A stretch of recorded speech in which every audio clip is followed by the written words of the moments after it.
The chocolate frosting dripped down my cheeks like muddy tears, and I could taste the bitter sweetness mixing with my shock. My mother stood there, her hand still raised from where she'd slammed the cake into my face, while my father's words echoed through my cousin's backyard. "You're dead to us!" 50 relatives stared in complete silence at the engagement party that had just become my public humiliation, all because I wouldn't give up my apartment to Madison.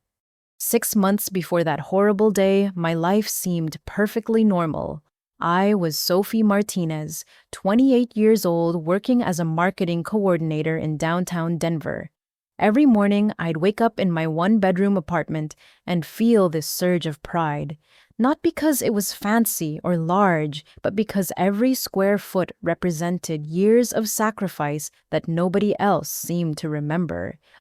While I was pulling 16-hour days between college classes and 3 different jobs, Madison was living her best life. My younger sister, just 25 now, had this remarkable talent for making failure look like someone else's fault. She'd enrolled in Colorado State University the same year I graduated, but her transcript looked like a roadmap of abandoned dreams. First, she was going to be a doctor, then a lawyer, then a fashion designer. Each career change came with new expenses that somehow my parents always covered. I remember one Thanksgiving when I showed up exhausted after working a double shift at the restaurant. Madison was holding court at the dinner table, explaining why her latest professor was too narrow-minded to appreciate her innovative approach to attending class. Translation, she'd failed another semester. My parents nodded sympathetically while I served myself turkey with hands that still smelled like industrial dish soap. "Sophie understands the value of hard work," my mother had said that night, patting my hand. "She'll help us all someday." Those words felt like praise back then. Now I realize they were a promissory note I never agreed to sign. The apartment became my obsession after graduation. While my college friends were taking vacations and upgrading their wardrobes, I was saving every single penny. No coffee shops, no concerts, no dating that involved anything fancier than a walk in the park. My coworkers thought I was crazy when I'd eat the same peanut butter sandwich for lunch every day, but I had a vision, a place that was mine where nobody could make me feel like a guest in my own life. 5 years. That's how long it took to save up the down payment. I still remember the day I got the keys, standing in that empty space and crying actual tears of joy. The apartment wasn't much, just a simple one-bedroom in a decent neighborhood, but the deed had my name on it, Sophie Martinez, owner. Madison had visited exactly once 3 weeks after I moved in. She'd walked through the space with this strange expression, running her fingers along the countertops like she was shopping for something. "It's smaller than I expected," she'd said, wrinkling her nose at my second-hand furniture, "but I guess it's cute for a starter place." I should have paid more attention to the way she'd looked at my home, like it was something temporary, something that would eventually pass to more deserving hands. But I was too happy to notice the calculation in her eyes, too proud to recognize the first signs of what was coming. The real shock came 4 months later when I received a call from a collections agency. They were looking for Madison Martinez regarding defaulted student loans. When I explained she was my sister, not me, the agent said something that made my blood run cold. "But you're listed as the emergency contact and the co-signer information shows your social security number." I hung up and immediately called my bank. What I discovered made me physically sick. My parents had co-signed Madison's private student loans, all $45,000 worth, and had somehow used my information as a secondary contact. Not just my phone number, but partial details that in the wrong hands could be used for much worse.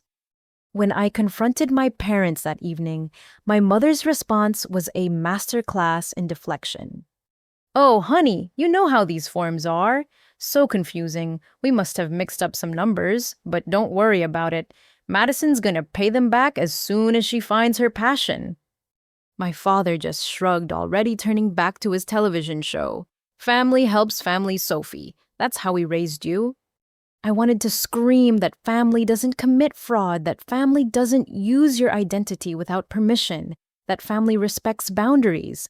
But I just stood there feeling that familiar sensation of being the only adult in a room full of children who happened to be older than me. That night, I changed all my passwords, put a fraud alert on my credit, and installed a deadbolt on my apartment door. I thought I was protecting myself from strangers. I had no idea the real threat was already inside the gates. 2 weeks before the cake incident that would change everything, Madison showed up at my apartment unannounced on a Tuesday evening. I was still in my work clothes, heating up leftover pasta, when the buzzer rang. Through the intercom, her voice sounded different, mature maybe, focused in a way that made me instantly suspicious. "Sophie, it's me. I need to talk to you about my future." Those 7 words should have sent me running. Madison talking about her future usually meant someone else was about to pay for her dreams. But she was my sister, and despite everything, I still had this foolish hope that one day she'd actually follow through on something. She came in wearing what looked like a new designer outfit, which was strange considering she'd been unemployed for 6 months. Her hair was freshly highlighted, and she carried a leather handbag that probably cost more than my monthly grocery budget. Madison had this way of looking expensive even when she was broke, like she was manifesting wealth through sheer determination to appear wealthy. "I love what you've done with the place," she said, which was odd since I hadn't changed anything since her last visit.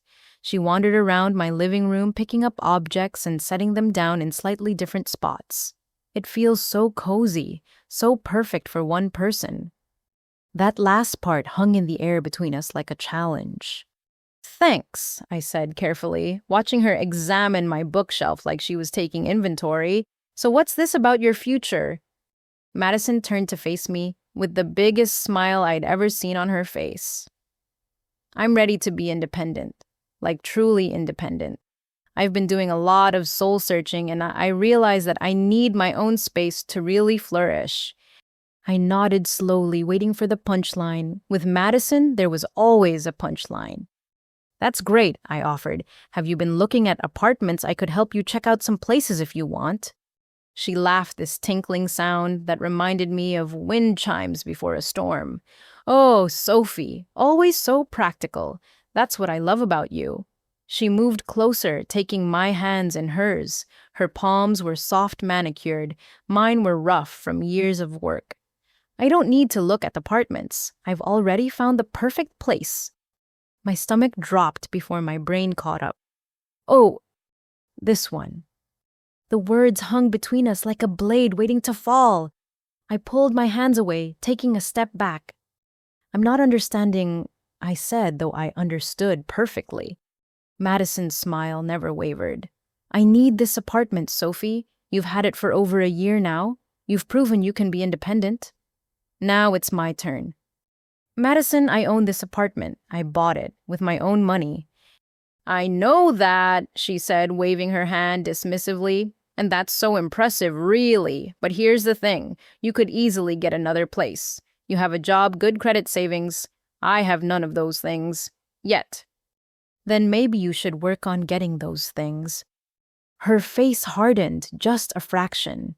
"That's exactly what I'm trying to do. But I need stability first. I need a foundation. Mom and Dad agree." Of course they did. I could feel the familiar pattern clicking into place like tumblers in a lock I'd never wanted to open. "Madison, I'm not giving you my apartment."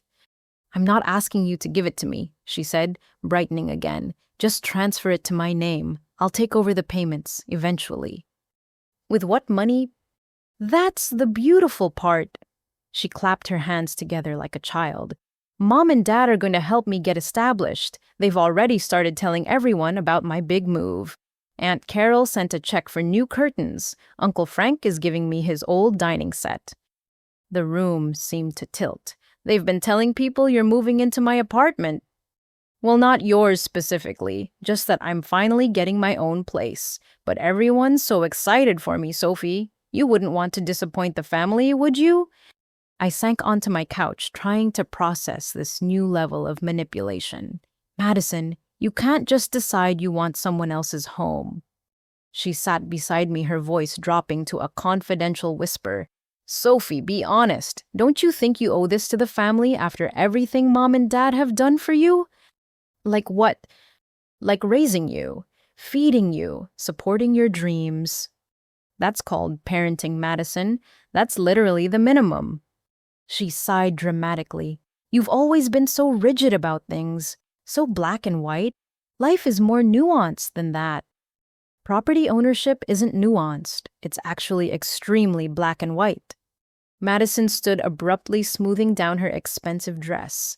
I thought you'd be happy for me. I thought you'd want to help your sister succeed. I do want you to succeed on your own merit, with your own work. She headed for the door, then paused, turning back with a look I'd never seen before. It was calculating, cold, nothing like the flighty sister I'd grown up with. You know, Sophie, I've already told people I'm moving in next month. Brandon from college, remember him? He's a realtor now. I told him all about my new place. Showed him pictures. Pictures? What pictures? She smiled sweetly. Oh, just some I took the last time I was here, for inspiration. You really should be more careful about leaving your spare key under that fake rock, so predictable. My blood turned to ice. I don't have a spare key under a rock. Must have been someone else's apartment then. She opened the door. Think about my offer, Sophie. Mom and Dad are having Sunday dinner this weekend. We can discuss the details then.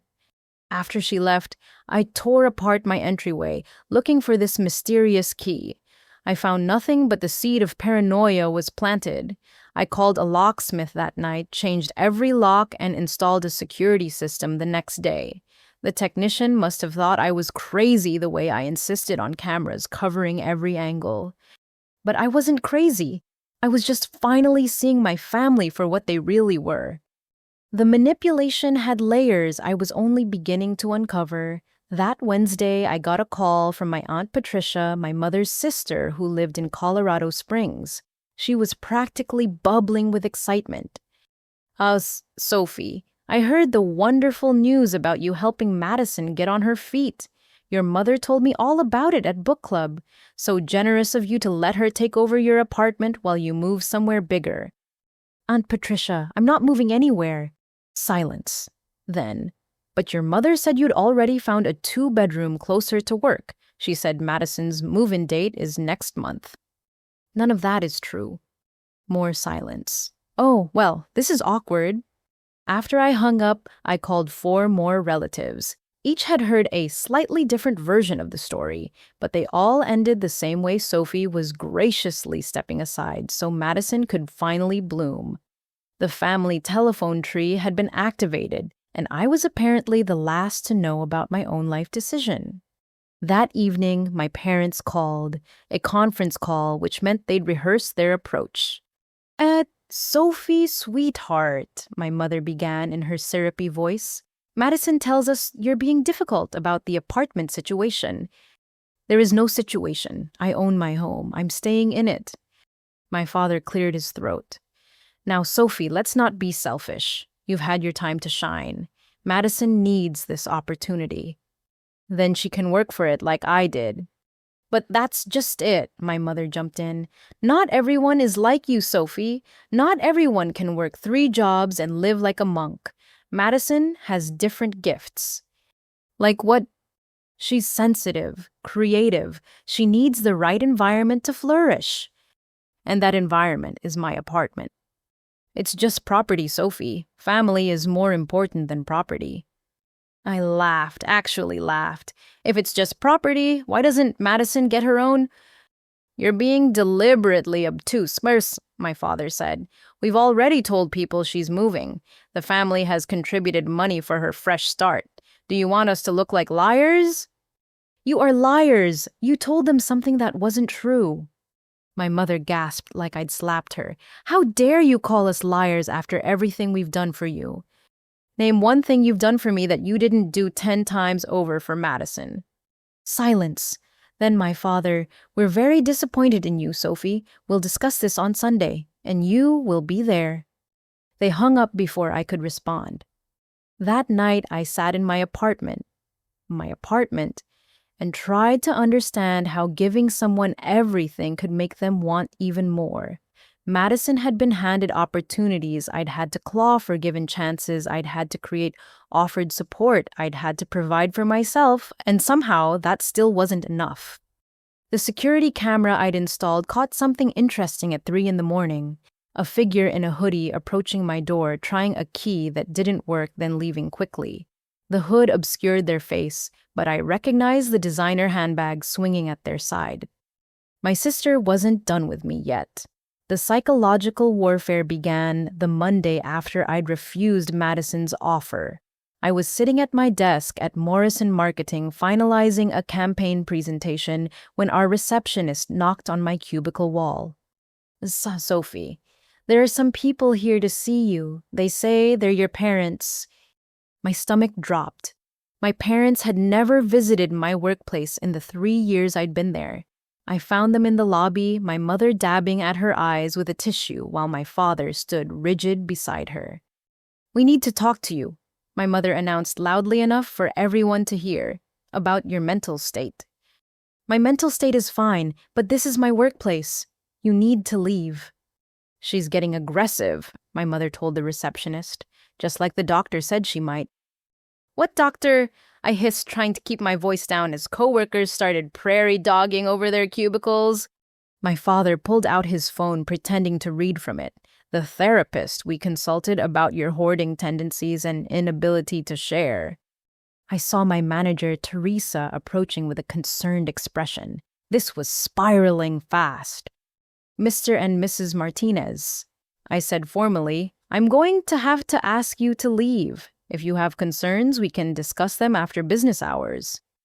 "You see," my mother turned to Teresa, "she's trying to cut us out of her life. We're so worried about her. Ever since she became obsessed with that apartment, she hasn't been herself." Teresa, bless her, wasn't buying it. "I think it would be best if we all took this conversation outside." My parents left, but not before my mother loudly mentioned they'd be calling my supervisor about getting her some help. I spent the rest of the day doing damage control, assuring everyone that I was fine, that my parents were just having some boundary issues. Teresa was understanding, but I could see the questions in her eyes. That was just the beginning. Tuesday, my mailbox was smashed. The postal worker said it looked like someone had taken a baseball bat to it. I had to file a police report and install a new one, this time with a lock. Wednesday, 3 packages I'd been expecting never arrived. The delivery confirmation showed they'd been left at my door, but the security footage showed a familiar figure in a hoodie scooping them up 20 minutes after delivery. The hood was up again, but this time I caught a glimpse of fresh highlights peeking out. Thursday, things escalated to a new level. I came home to find my neighbor, Mrs. Chen, waiting by my door with a worried expression. "Sophie, dear, I thought you should know. There was a young woman here earlier claiming to be your sister. She said you gave her permission to do a wellness check." "I didn't give anyone permission for anything." "That's what I thought. She was very insistent, said she had a key. When I told her I'd call the building manager, she left quickly." I thanked Mrs. Chen and immediately called the building manager to alert them. Then I reviewed my security footage. There was Madison bold as brass in broad daylight, trying multiple keys in my lock while talking on her phone. The audio wasn't clear, but I could make out fragments, "won't work," and "need plan B." Friday morning brought the most disturbing development yet. I was logging into my computer at work when Teresa called me into her office. Her expression was grim. "Sophie, I need to ask you something, and I need you to be completely honest. Are you having financial troubles?" "No. Why would you ask that?" She turned her monitor toward me.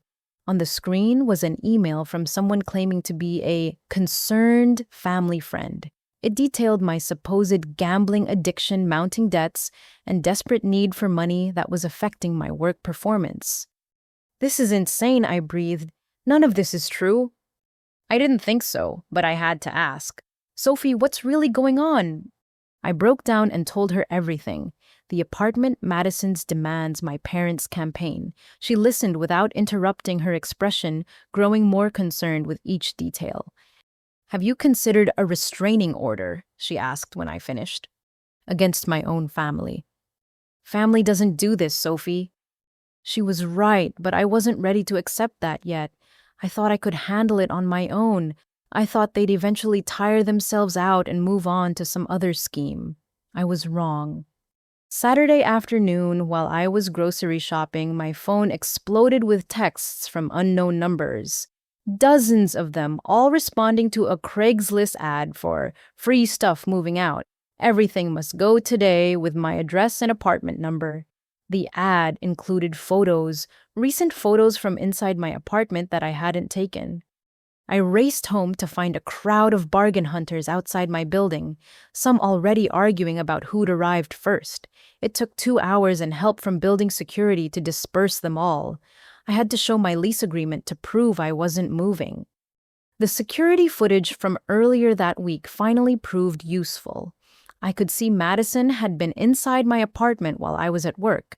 The angle showed her taking photos of every room, opening drawers, even photographing documents on my desk. But how had she gotten in?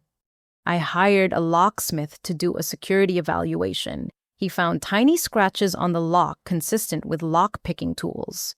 Premium locks, he told me, the kind that would take real skill to defeat, or practice. "Someone's been working on these locks repeatedly," he said. "See these marks? That's from multiple attempts over time." I thought about all those times Madison had visited, how she'd always lingered by the door when leaving, insisted on getting things from her purse right at the entrance. Had she been practicing? Sunday dinner at my parents' house was mandatory. Not showing up would only escalate things. I arrived to find Madison already there, holding court with several aunts and uncles who'd been invited for this special family meeting. "There she is," Madison announced brightly, "my big sister ready to share her wisdom about independence." The entire dinner was a masterclass in manipulation. Every story my parents told painted me as the selfish daughter who'd forgotten where she came from. Madison was portrayed as the struggling artist who just needed one break to soar. "Remember when Sophie was 16 and saved all that money for college?" my mother said. "We were so proud. She said she'd always take care of her family." "I was 16, I said quietly. "I didn't know what that meant." "Promises are promises," Uncle Frank interjected. "Family is everything." After dinner, my parents cornered me in the kitchen while Madison entertained the relatives. "You will give Madison the apartment," my father said, abandoning all pretense. "We've already put down deposits on furniture. We've told everyone. This is happening." "No, it's not." My mother grabbed my arm, her nails digging in. "You ungrateful child. We gave you everything." "You gave Madison everything. I worked for what I have." "And now it's time to share." I pulled free and headed for the door, but Madison blocked my path. "Sophie," she said sweetly, loud enough for everyone to hear, "I know this is hard for you. Change always is. But I promise I'll take good care of our apartment." "It's not our apartment. It's mine." The room went silent. Madison's eyes glittered with something dark. "Well," she said softly, "we'll see about that." I left amid a chorus of disapproval from my relatives, their voices following me to my car. The word selfish featured prominently. That night, I installed more cameras, changed my locks again, and started documenting everything. I had the feeling Madison's Plan B was going to be worse than anything I'd experienced so far. I was right. The registered letter arrived on a Thursday morning 3 weeks after the Sunday dinner disaster. The return address was a law office I didn't recognize, but the contents made my hands shake. It was regarding my grandmother's estate. My grandmother Rosa had been the one bright spot in my childhood. When my parents were too busy fawning over Madison's latest crisis, Grandma Rosa would pick me up and take me to her house. She taught me to cook, to save money, to value hard work. She was the one who'd slipped $20 bills into my pocket when I was working 3 jobs, telling me to buy yourself something nice, Misha. The letter informed me that I'd been removed as a beneficiary from her will after 40 years of knowing I would inherit her house. The same house where I'd found refuge as a child, I was now getting nothing. The estate would pass entirely to Madison. I called the law office immediately, my voice shaking. There must be a mistake. My grandmother would never. Mrs. Rosa Martinez revised her will 2 months ago, the secretary informed me. The changes were properly witnessed and notarized. There's no mistake. 2 months ago, right when Madison had started her campaign for my apartment. I drove straight to my grandmother's house, where she still lived independently at 81. She answered the door in her house dress, her face lighting up when she saw me. Sophie, come in, come in. I just made fresh coffee. We sat in her kitchen, the same kitchen where she'd taught me to make tamales, and I tried to keep my voice steady. Grandma, I got a letter about your will. Her face clouded. Ah, they told you? Why, Grandma, what did I do? She reached for my hand, her papery skin soft against mine. Your parents said you're doing so well. They said you don't need help anymore. But Madison? Madison what? She's struggling, Misha. She needs the house more than you do. Did they tell you I refused to give her my apartment? Confusion flickered across her face. Your apartment? No, they said you had plenty of money. They showed me your bank statements. My blood ran cold. They showed you my bank statements. Well, yes, to prove you didn't need the inheritance. She studied my face. Sophie, you look pale. Grandma, I never gave anyone permission to show you my financial information. How did they even have it? Now she looked troubled. Madison had papers. She said you gave them to her to help prove you were successful. The room spun. The photos Madison had taken in my apartment. She'd photographed my documents, my private financial information, but showing them to Grandma was just the beginning. Oh, Grandma, I said carefully, I need you to tell me exactly what my parents and Madison told you. Over the next hour, the full picture emerged. They'd painted me as a wealthy, selfish woman who hoarded resources while her sister suffered. They'd shown carefully selected documents, probably edited, to make it look like I had hundreds of thousands in savings. They'd convinced her that I'd abandoned the family, that I'd said I didn't want anything from her. They lied to you, I said finally. I have savings, yes, but it's for emergencies. I'm not wealthy. I'm just responsible. My grandmother's face crumbled. Ay Dios, what have I done? Can you change it back? I would need to call the lawyer, but Sophie, your parents said if I didn't change the will, they'd have to put me in a home. Said they couldn't afford to help me anymore unless Madison had stability. There it was. They'd threatened an elderly woman used her fear of losing independence to steal my inheritance. My hands clenched into fists. Grandma, they can't put you in a home. You're competent. You own your house outright. They have no power over you. But they said, they lied, like they lied about everything else. I stayed with her until she calmed down, promising to help her find a lawyer to review her options. As I was leaving, she pressed something into my hand, a small jewelry box. This was going to be yours anyway, she whispered. My mother's ring. Don't tell them I gave it to you. I drove home in a haze of rage and disbelief. They'd manipulated an elderly woman, threatened her, used her love for both granddaughters against her, and they'd use my private information to do it. But the financial betrayal wasn't done. My phone buzzed with a fraud alert from my credit monitoring service. Someone had just attempted to open a Macy's credit card in my name. Then another alert, Nordstrom, then Target. I immediately called the credit bureaus to freeze my credit, my hands shaking as I navigated the phone trees. While I was on hold with Equifax, my phone beeped with a text from an unknown number. Having trouble with your credit? Maybe you should reconsider your selfishness. Madison! It had to be. I screenshot the text and added it to my growing file of evidence. Then I called each store where cards had been attempted. The Macy's representative was particularly helpful. The application was submitted in person at our Denver location this morning, she told me. We have security footage if you need it for a police report. I'll need it, I said grimly. The next morning, I took a half day off work to visit the stores. The Macy's security manager was sympathetic when I explained the situation. He pulled up the footage on his computer and turned the screen toward me. There was Madison clear as day standing at the credit application kiosk, but she wasn't alone. Beside her stood a man I didn't recognize, tall, well-dressed with the kind of smile that probably worked on most people. "Do you know him?" the security manager asked. "No, never seen him before." He was coaching her through the application. "See here," he pointed at the screen. "He's showing her something on his phone, probably your information. Can I get a copy of this footage? Already burning it to a disk for you." I hit the other stores with the same request. The pattern was identical. Madison and her mystery man attempting applications getting rejected thanks to the initial fraud alerts I'd set up years earlier when they'd first used my information. But one store had more information. The Target security supervisor recognized the man. "Derek Matheson," he said immediately. "He's banned from all Target locations. Credit fraud. He hit us pretty hard last year before we caught on." Derek.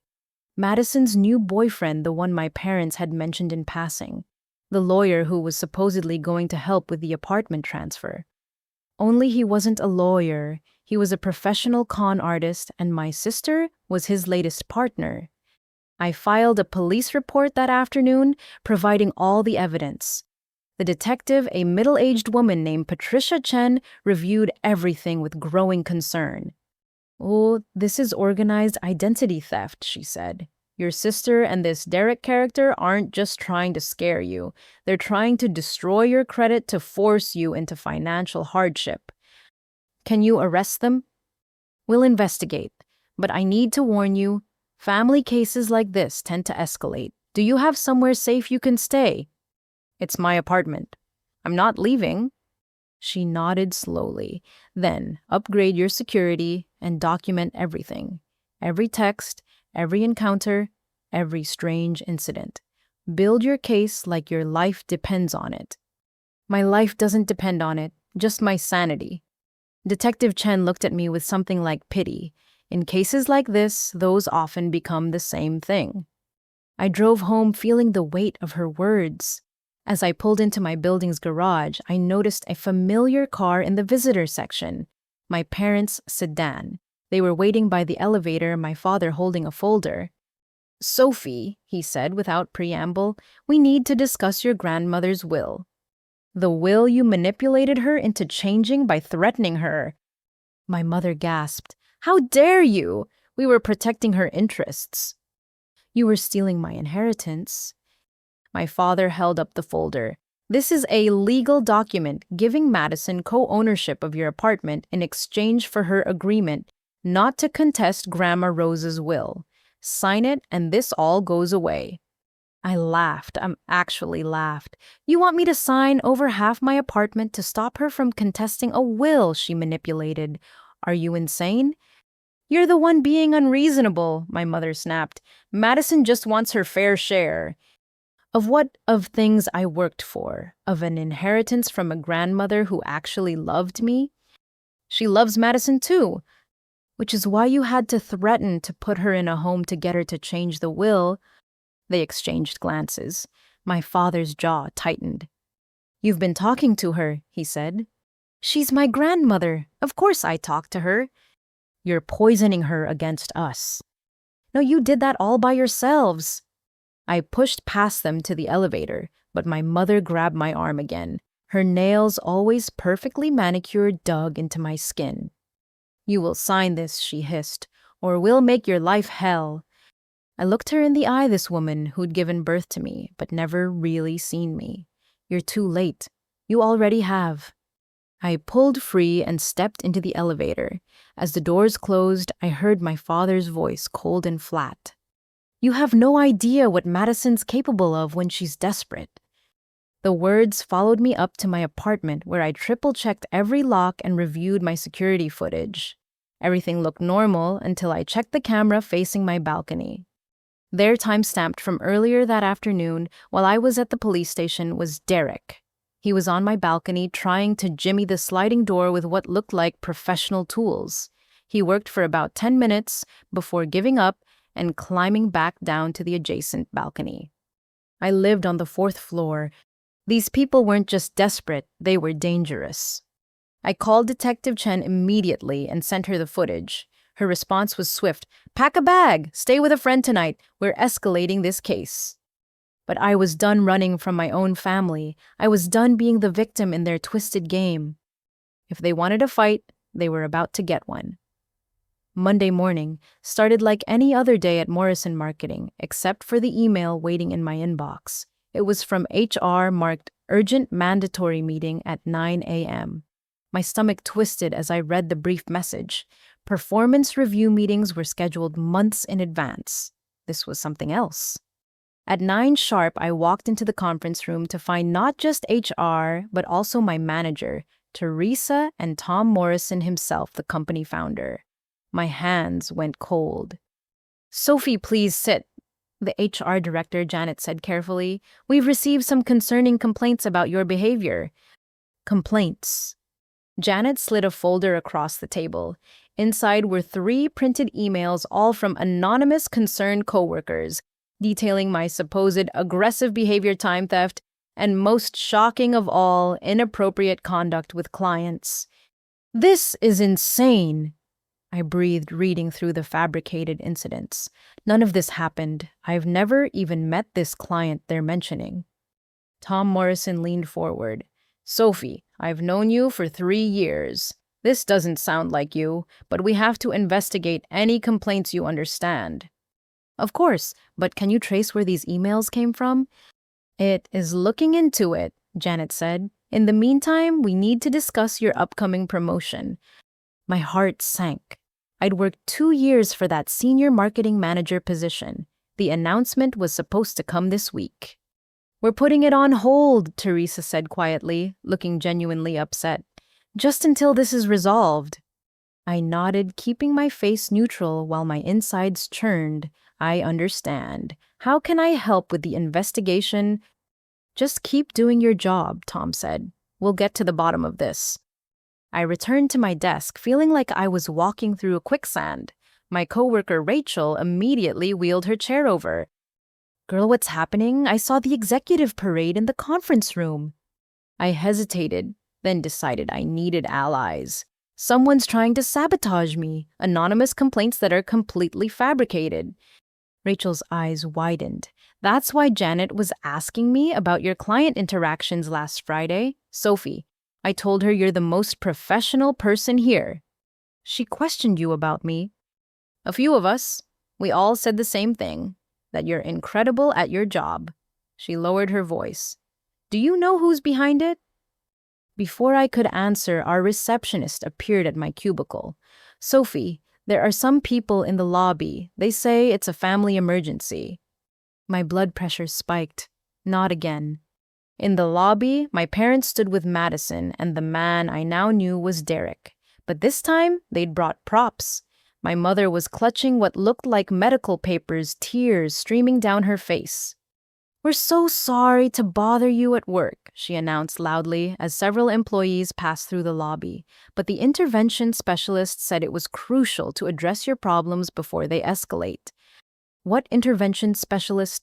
I kept my voice level, aware of the security cameras and the growing audience.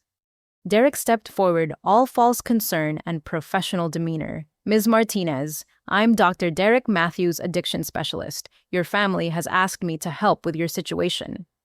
"You're not a doctor. You're not even a real lawyer." His smile never wavered. "Denial is the first stage. Your family is worried about your hoarding disorder and how it's affecting your work." Madison dabbed at her eyes. "Sophie, we found your stash. All those credit cards you've been hiding. The shopping addiction is destroying your life." "What credit cards?"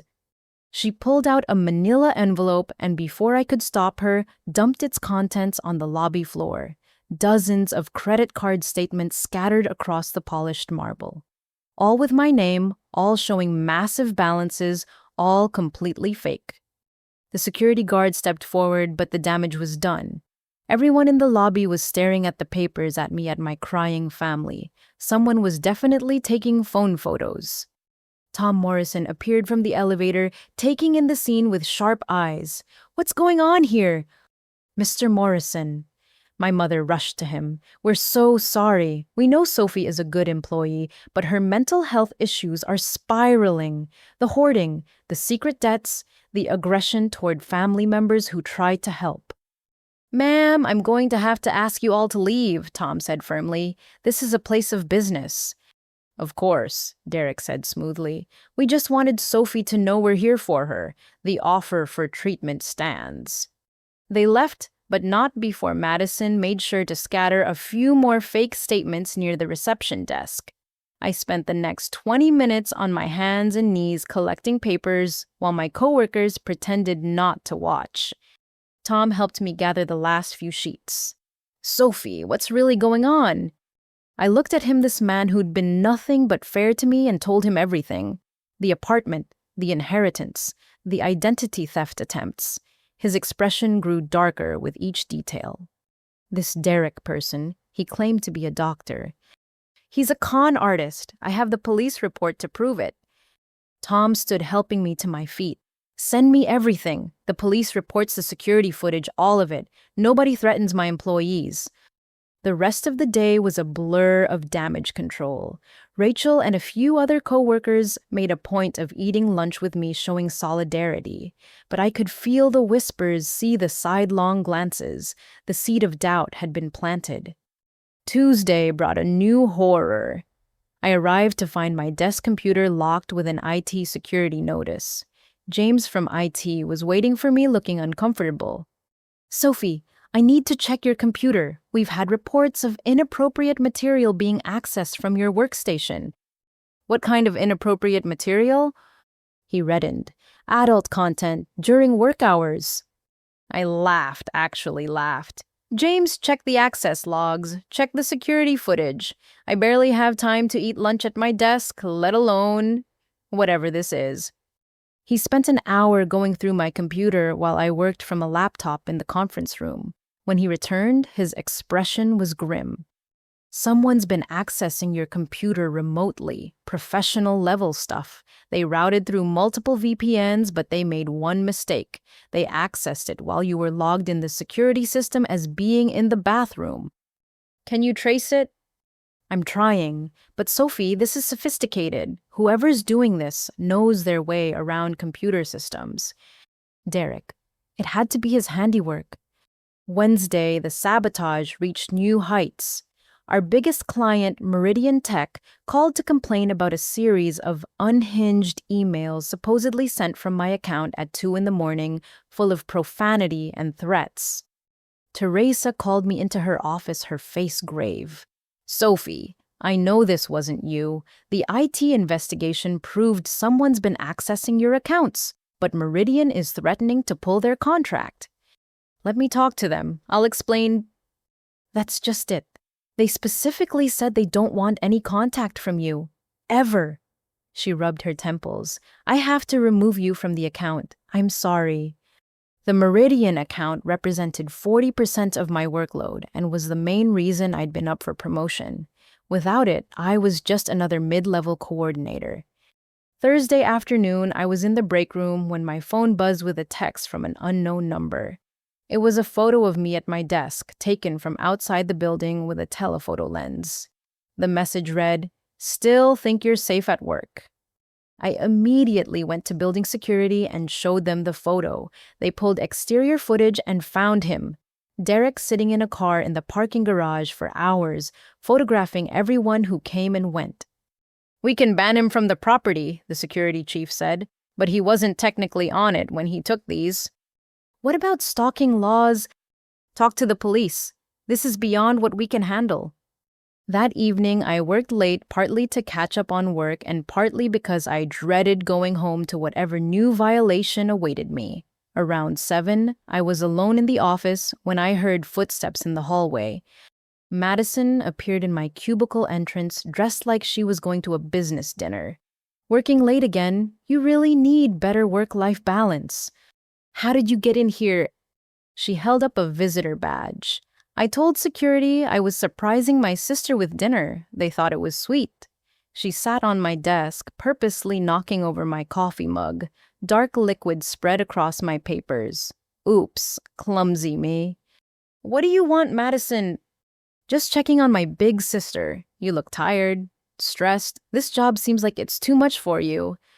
Get out. She stood slowly smoothing her dress. You know, I ran into that nice Tom Morrison in the elevator, told him all about how proud I am of you for seeking help for your problems. He seemed very understanding. You're lying. Am I? She headed for the door, then paused. Oh, I almost forgot. Derek wanted me to tell you he really enjoyed your presentation notes, the ones for the Maxwell Industries pitch next week. He found them fascinating. My blood went cold. The Maxwell pitch was confidential, potentially worth millions to the company. If that information leaked? After she left, I tore through my desk looking for the presentation materials. They were gone. So was my backup USB drive.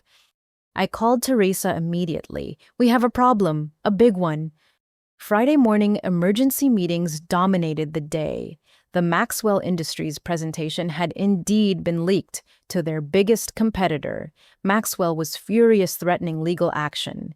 The presentation had been emailed from my personal Gmail account at 3 in the morning. I don't even have work files on my personal email, I protested. Someone forwarded them from your work account first, Janet from HR explained, then sent them from your Gmail. It looks like corporate espionage, Sophie. This is my family trying to frame me. Check the IT logs. We are, Tom interrupted, but Maxwell wants someone's head on a platter, and right now all the evidence points to you. I spent 6 hours in that conference room going over every detail, every timestamp, every piece of evidence. IT found more remote access attempts, but whoever did it, Derek certainly, had covered their tracks well. By 5 o'clock, I was emotionally exhausted and technically still employed, but under investigation. My promotion was gone. My reputation was hanging by a thread. My biggest client had blacklisted me. As I packed up my desk, unsure if I'd be allowed back on Monday, Rachel stopped by. This is insane, she said. Everyone knows you're being set up. Knowing it and proving it are two different things. She hugged me tightly. Fight this, Sophie. Don't let them win.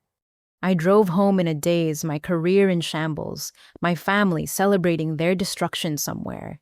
But as I pulled into my building's garage, I noticed something new. A locksmith van was parked by the entrance, and the building manager was talking to Detective Chen. They both turned as I parked. Sophie, Detective Chen said. Good timing, we've had a development. Good or bad? Both. We arrested Derek Matheson an hour ago. He was caught trying to break into another woman's apartment across town. When we searched his car, we found some interesting things. Like what? Like a notebook full of your personal information, your work passwords, photos of your office building, and a USB drive that IT says contains proprietary Morrison marketing files. Relief flooded through me. So you can prove he's been behind the sabotage. We can prove he had the materials. Proving he sent those emails and leaked that presentation is harder. But Sophie, there's something else. The building manager stepped forward. Your sister was here this afternoon with a locksmith claiming to be locked out of her apartment. She had a fake lease agreement and everything. If my maintenance guy hadn't recognized her from your warnings, she tried to change my locks. She tried to move in, had a moving truck and everything, told the locksmith you were her estranged roommate who'd gone crazy and locked her out. I sank onto a nearby concrete barrier, the weight of the week crushing down on me. They weren't going to stop. Even with Derek arrested, Madison and my parents would keep coming. They'd destroy everything I'd built piece by piece until I gave them what they wanted. Detective Chen sat beside me. Sophie, I know this is overwhelming, but we're building a strong case. Derek is trying to cut a deal. He's already admitted to the identity theft attempts. What about Madison? He's protecting her so far, but give it time. Guys like Derek always flip eventually. I looked up at my apartment building at the window of the home I'd worked so hard for, somewhere my parents were probably planning their next attack. Madison was probably shopping for furniture for her apartment. But I was done being their victim, done playing defense. "Detective," I said, standing up with new resolve, "how much evidence do you need to charge Madison?" She smiled grimly. "Keep documenting everything. We're getting close." That night, I sat in my apartment, and made a decision. They wanted to destroy my life. Fine. But I was going to make sure the world saw exactly who they were in the process. I opened my laptop and started typing. It was time to tell my story. Saturday morning arrived with certified mail that required a signature. The return address was a law firm I didn't recognize, Matheson Garrett and Associates. My hands trembled as I signed for it, already knowing what was inside. The letter was professionally formatted, all legal intimidation and carefully worded threats.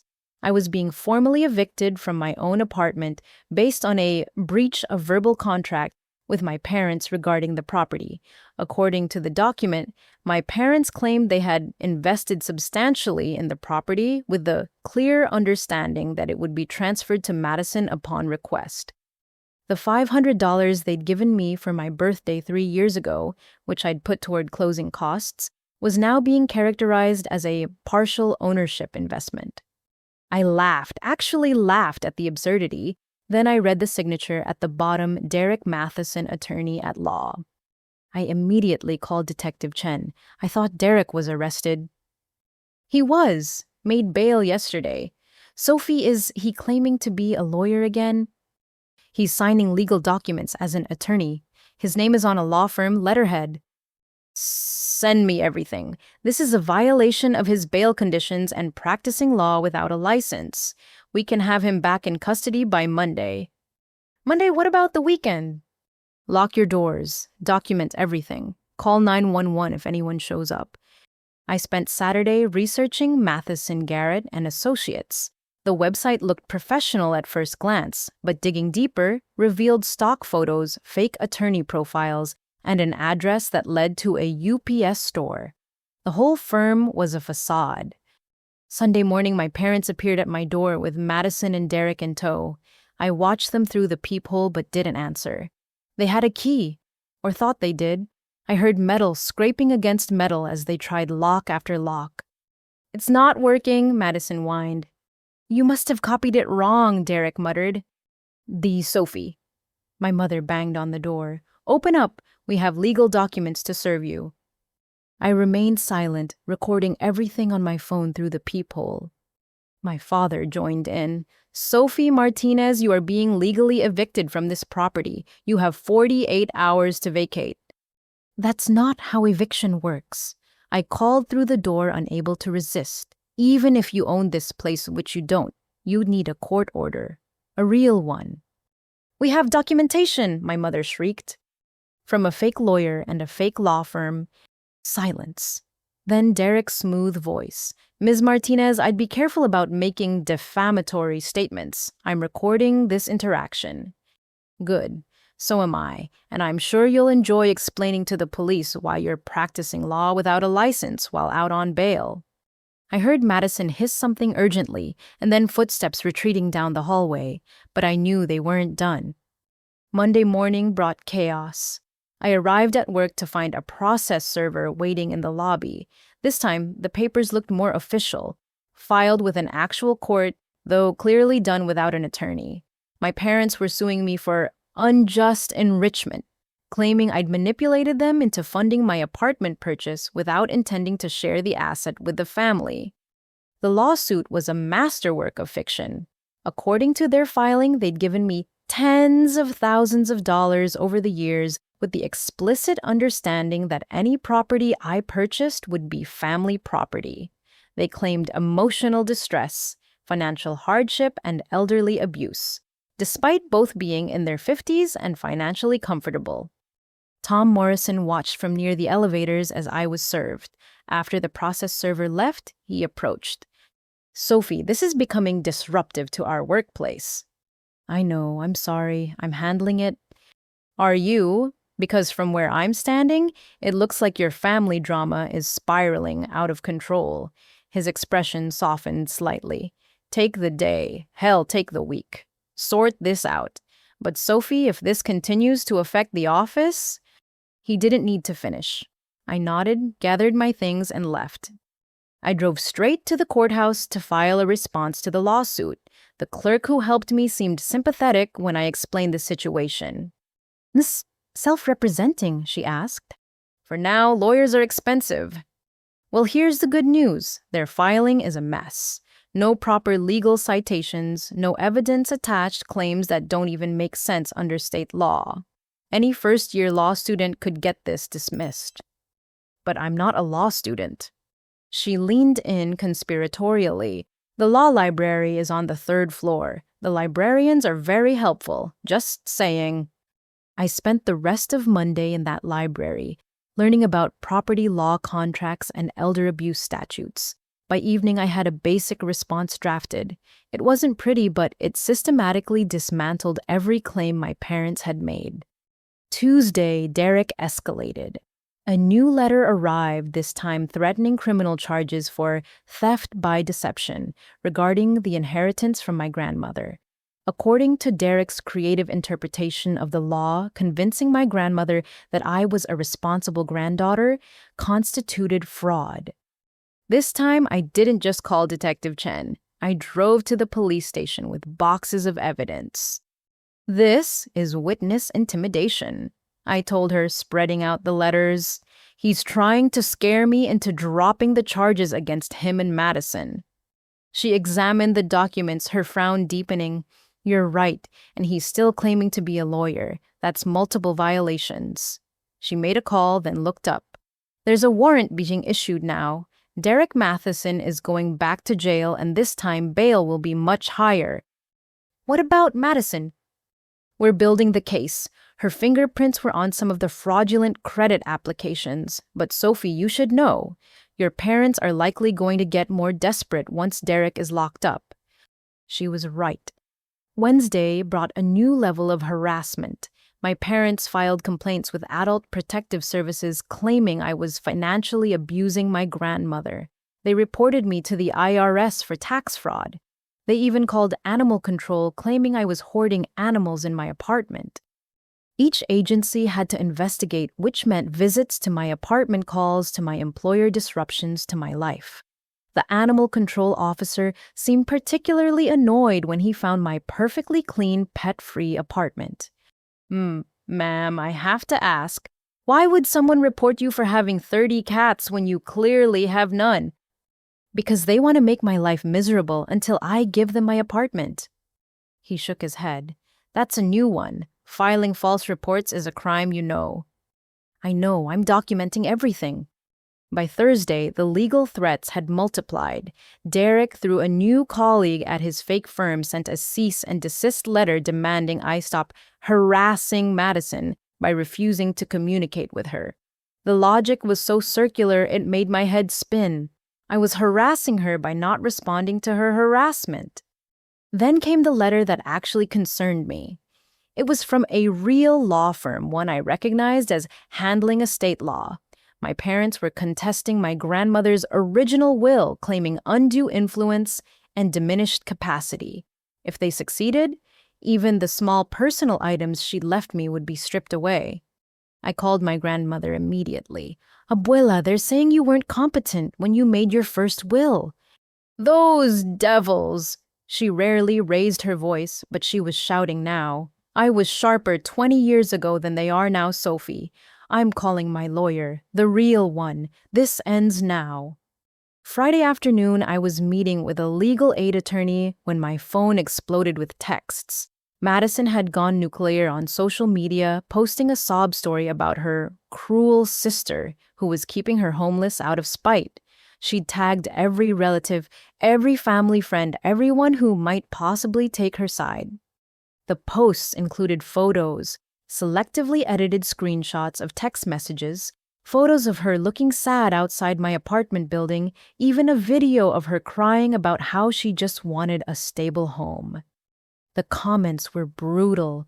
Relatives I'd known my whole life were calling me heartless. Family friends were offering Madison places to stay. My cousin Maria even started a GoFundMe to help Madison get housing. But then something unexpected happened. My coworker Rachel commented on one of the posts. Interesting how you don't mention the identity theft, the workplace harassment, or the fake lawyer boyfriend. Team Sophie all the way. Others joined in.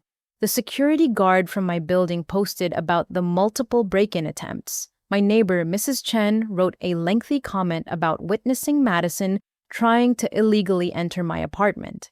Even the locksmith Madison had tried to trick chimed in with his side of the story. The narrative was shifting. Madison tried to delete the negative comments, but people had already screenshot them. Someone, I suspected Rachel, created a counter post titled The Real Story of Sophie Martinez, with receipts, the police reports, the security footage, stills, the fake legal documents. By Friday night, the court of public opinion was split, but at least my side was being heard. My phone rang. An unknown number I almost didn't answer. Sophie. This is Derek's real attorney. He's been my client for about 6 hours, and I need to talk to you about a deal. I'm listening. He's looking at serious time for the identity theft and practicing law without a license. He's willing to testify against Madison in exchange for a reduced sentence. What's the catch? He wants you to drop the stalking charges, says those could affect his future employment opportunities. I laughed bitterly. His future employment opportunities? What about mine? He nearly destroyed my career. I'm just conveying the offer. Tell him no deal. He testifies against Madison and takes whatever sentence he gets, or he faces all charges. Those are my terms. The attorney sighed. I told him you'd say that. Between you and me, he's going to flip on her anyway. He's not the type to go down alone.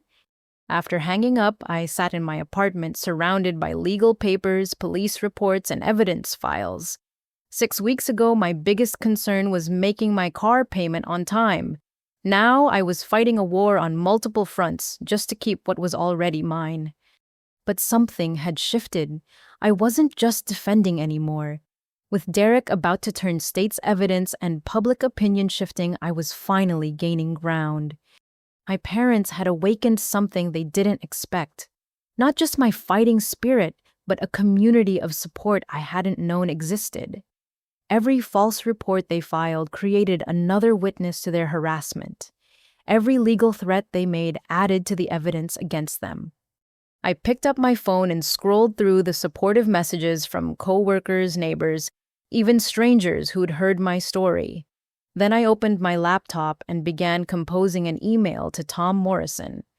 It was time to go back to work, but more than that, it was time to tell my story on a larger scale. My parents wanted to destroy me publicly. Fine, but sunlight was the best disinfectant, and I was about to shine a spotlight on everything they'd done. The war wasn't over, but for the first time since this started, I believed I could win. My cousin Elena's engagement party was the last place I wanted to be that Saturday afternoon, but Elena had been like a sister to me growing up. A real sister, not the Madison variety, and I had promised to attend months ago before my life imploded. The party was in her parents' backyard in Highlands Ranch with white tents and twinkling lights that looked magical against the September sky. I'd chosen my outfit carefully. A navy blue dress that was appropriate but not attention-seeking. The last thing I wanted was to make Elena's day about my family drama. I should have known my parents would use this as their stage. I arrived to find the party already in full swing. About 50 relatives and friends mingled on the lawn, champagne flowing, laughter echoing. I spotted Elena near the dessert table and made my way over. Sophie, she hugged me tightly. I was worried you wouldn't come. I wouldn't miss this for anything, I assured her. You look beautiful. We were catching up when I felt the atmosphere shift. Conversations quieted. People turned to stare. My parents had arrived with Madison and inexplicably Derek, who was supposed to be in jail. Ankle monitor, Elena whispered, following my gaze. He got out on bail again yesterday. I'm so sorry. Mom invited them before everything happened, and it's fine, I lied. I'll just stay on the opposite side of the yard. But my family had other plans. I managed to avoid them for about an hour, sticking close to Elena's college friends who didn't know about the drama, but eventually I needed to use the bathroom. When I came back out, they were waiting in the kitchen. Sophie, my mother's voice was ice. We need to talk. Not here, I said firmly. This is Elena's day. You're right, Madison said with a smile that didn't reach her eyes. It is a family day, and family takes care of family. I tried to move past them, but my father blocked the doorway. 5 minutes. That's all we need. Move or I'm calling the police. Derek stepped forward, all false legal authority, despite the ankle monitor bulging under his pants. Ms. Martinez making false police reports is a crime. Then it's a good thing I'd be reporting actual harassment. We were at a standstill when Elena's mother, my tia Carmen, appeared. Is everything okay here? Oh, fine, my mother said brightly. We were just about to rejoin the party. They moved aside, but I knew this wasn't over. I could feel their eyes on me as I walked back outside, could hear Madison's carrying whisper about her selfish sister who won't help family. The confrontation came an hour later during the toast to the happy couple. I was standing near the back, champagne glass in hand, when my parents materialized beside me. Last chance, my father murmured. Sign the apartment over to Madison or we make a scene. You wouldn't dare. Not at Elena's engagement. My mother's smile was razor sharp. Try us. The speeches ended. People applauded, and Elena was laughing with her fiancé when my mother raised her voice. Can I have everyone's attention? I have an announcement about our family. The yard quieted. Elena looked confused. I started moving toward the exit, but Madison and Derek had positioned themselves to block my escape. As you all know, my mother continued, tears already forming. Family is everything to us, which is why it breaks our hearts that our daughter Sophie has become so selfish, so cruel. Stop, I said, but my voice was drowned out. She owns a beautiful apartment, my father picked up seamlessly. While her sister is homeless, we asked her to share just temporarily, and she refused. Her own sister. Murmurs rippled through the crowd. Some relatives looked sympathetic to my parents, others uncomfortable. Elena tried to intervene, but her mother held her back, probably not wanting to escalate the situation. We've tried everything, Madison added, producing actual tears on cue. I just need a place to stay while I get back on my feet. But Sophie would rather see me on the street than share what she has. That's enough. I finally found my voice. You want to do this here? Fine, Madison isn't homeless. She lives with you. She's trying to steal my apartment through fraud and intimidation. Her boyfriend is a con artist who... Nor... My mother's scream cut through everything. You selfish, ungrateful liar! What happened next seemed to unfold in slow motion. My mother grabbed the nearest thing, which happened to be Elena's engagement cake from the dessert table. It was a beautiful 3-tier creation covered in white fondant and sugar flowers. You're dead to us, my father shouted as my mother lifted the cake. And then she slammed it into my face. The impact knocked me backward. Cake and frosting exploded everywhere, in my hair, my eyes covering my dress. I stood there stunned as chunks of cake fell to the grass around me. The entire party was frozen in shock. Through the frosting in my eyes, I could see phones coming out. People were recording. Elena's engagement party had just become a viral moment, and I was the unwilling star. There, my mother panted, still holding the cake stand. Now everyone can see what a mess you really are. I wiped frosting from my eyes, expecting to feel humiliated, destroyed. Instead, standing there covered in cake while 50 people stared, something inside me snapped. But not in the way my family expected. I started laughing. Not hysterical laughter, Not tears disguised as mirth, but genuine deep laughter at the absolute absurdity of it all. My parents had literally cake-faced me at a family party because I wouldn't give them my apartment. The ridiculous escalation, the soap opera dramatics, the fact that my mother had destroyed Elena's engagement cake in her fury. It was all so pathetically comic. "You think this is funny?" Madison shrieked.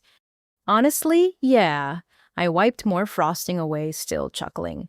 "You've harassed me, tried to steal from me, attempted to destroy my career, and now you've assaulted me with baked goods at a family party in front of everyone.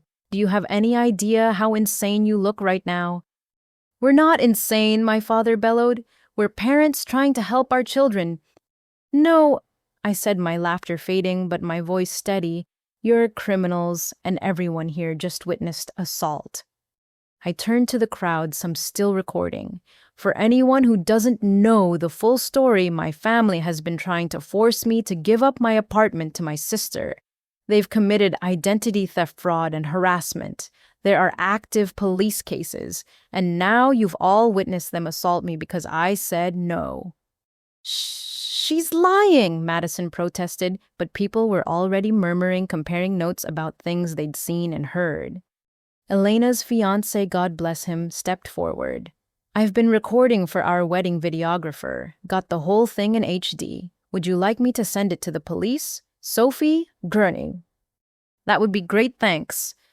Derek tried to slip away, but Elena's brother blocked his path. "Nah, man. You were part of this. You stay." "Someone call the police," Tia Carmen said firmly. "This is assault. At my daughter's party. Absolutely not acceptable." "Carmen, please," my mother started, but Tia Carmen cut her off. "No, you destroyed my daughter's cake. You assaulted my niece. You disrupted a celebration. You're done here." The police arrived within 10 minutes. By then, I'd cleaned most of the frosting off with napkins and water from the garden hose, but my dress was ruined and I still had cake in my hair. The officers took statements from multiple witnesses, reviewed the video footage, and looked increasingly grim as the story unfolded. "Ma'am," one officer addressed my mother, "we're gonna need you to come with us." "For what? It was just cake." "Assault is assault, whether it's with fists or frosting. You have the right to remain silent." As they led my mother away in handcuffs, my father followed, shouting about lawsuits and false arrests. Madison tried to flee, but was stopped for questioning. Derek, violating his bail conditions by being part of another harassment incident, was also arrested. I stood there in my ruined dress, watching my entire immediate family get arrested or detained at my cousin's engagement party. Elena appeared beside me, looking stricken. "Sophie, I'm so sorry. Your dress, the scene they caused?" "I'm sorry about your cake and your party." She hugged me, not caring about the frosting. "Are you kidding? No one's going to forget my engagement party now." She pulled back, studying my face. "Are you okay? Really okay?" I thought about it. My family had just publicly disowned me. I was covered in cake. My dress was destroyed. Everyone was staring and recording. You know what I actually am. They showed everyone exactly who they are. No more flying monkeys believing their lies. No more relatives pressuring me to help family. They literally cake-faced me for not giving them my property. Can't spin that into me being the villain. As I gave my statement to the police, still finding bits of frosting in my hair, I noticed something beautiful happening. Relatives who'd been cold to me after Madison's social media campaign were approaching with apologies and support. The truth covered in vanilla buttercream was impossible to deny. My phone buzzed with notifications. The videos were already spreading on social media with captions like, "Entitled parents assault daughter with cake," and "Family demands apartment gets arrested instead." One comment made me smile through the chaos. "Team Sophie girl laughed while covered in cake. That's queen energy." Maybe it was. Maybe standing there covered in dessert while my family imploded was exactly where I needed to be. Rock bottom, if it was made of chocolate sponge and buttercream, wasn't as bad as I'd imagined. The war for my apartment had taken a ridiculous turn, but for the first time, I had an army of witnesses on my side. Let them try to spin this one. As Tia Carmen drove me home to change, she said something that stuck with me. Mija, they thought humiliating you would break you. Instead, they humiliated themselves and set you free. She was right. Covered in cake dress, ruined family in police custody, I was finally truly free. I woke up Sunday morning to 347 notifications on my phone. The cake video had gone viral overnight, but not in the way my family had intended. Instead of selfish daughter exposed, the narrative had become parents go nuclear over apartment. Rachel had texted me around midnight, "Girl, you're trending on Twitter." Press cake face, Sophie is actually positive. I scrolled through the posts in disbelief. The video shot in crystal clear resolution by Elena's fiancé had been shared thousands of times. Comments poured in from strangers who dealt with similar family situations. The phrase, "you're dead to us," had already become a meme, usually followed by jokes about ridiculous reasons to disown someone. But the most surprising message came from a verified account, Alexandra Chen, an investigative journalist with the Denver Post. "Hi, Sophie. I'd love to talk to you about your story. I've been investigating identity theft within families for a series. Your case could help others." I set my phone aside, overwhelmed. My simple desire to keep my apartment had somehow become a public discussion about toxic families, financial abuse, and boundaries. By noon, the story had evolved. Someone had compiled a timeline using all the public posts, creating a comprehensive thread that exposed every lie my family had told. Security footage from my building, screenshots of the fake legal documents, even the police reports. It was all there, organized and undeniable. Madison tried damage control. She posted a tearful video claiming she was the real victim, that the cake incident was taken out of context. But the internet wasn't buying it. Someone found her old social media posts bragging about her shopping sprees while claiming to be homeless. Another person discovered Derek's previous arrests in other states. The real bomb dropped Sunday evening. A TikTok user named Ours Trashy Family Tea had done a deep dive into Derek. Turns out he wasn't just a con artist. He was wanted in 3 states for identity theft, fraud, and impersonating an attorney. His real name wasn't even Derek Matheson. It was Brett Kowalski, and he had a wife in Nebraska who'd been looking for him for 2 years. "Sophie, check your DMs now," Rachel texted. I opened my messages to find dozens from women across the country. They'd all been victims of Brett, Derek, and Madison. The pattern was identical. Madison would befriend them, gain access to their homes, and then Brett would steal their identities. They destroyed credit scores, emptied bank accounts, and ruined lives from coast to coast. One message stood out. It was from a woman named Jennifer in Portland. Sophie, I'm so glad you fought back. Madison lived with me for 3 months in 2019. By the time she left, I was $60,000 in debt from cards I never opened. Brett convinced me not to press charges, said Madison was sick and needed help. I see now it was all planned. I'm calling the police tomorrow to reopen my case." I immediately forwarded everything to Detective Chen, who called me within an hour. "Sophie, this is huge. We're coordinating with departments in multiple states now. Your case just became part of a federal investigation." Federal? Interstate fraud, identity theft, impersonating a federal officer. Brett claimed to be an FBI agent in Montana. Madison's looking at serious time, too. These aren't first offenses. Monday morning, I agreed to an interview with Alexandra Chen from the Denver Post.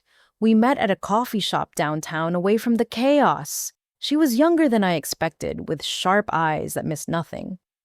"Your story resonated because it's so common," she explained. "Family financial abuse is underreported because victims feel ashamed or guilty. You laughing while covered in cake that showed people it's okay to find the absurdity in these situations."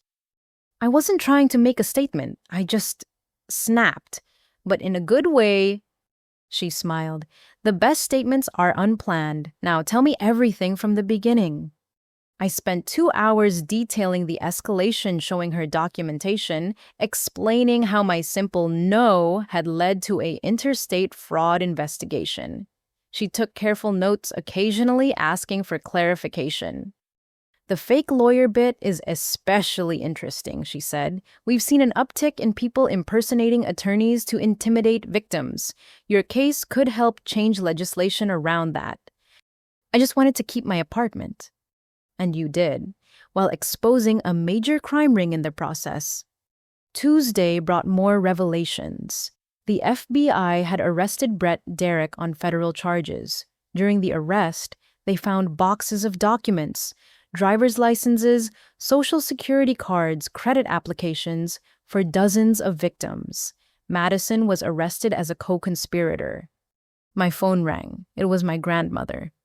Mija, I saw everything on the news, the way they humiliated you. I'm changing my will back immediately, and I'm pressing charges for elder financial abuse. Abuela, you don't have to. Yes, I do. They used my love for both granddaughters against me, threatened me, no more.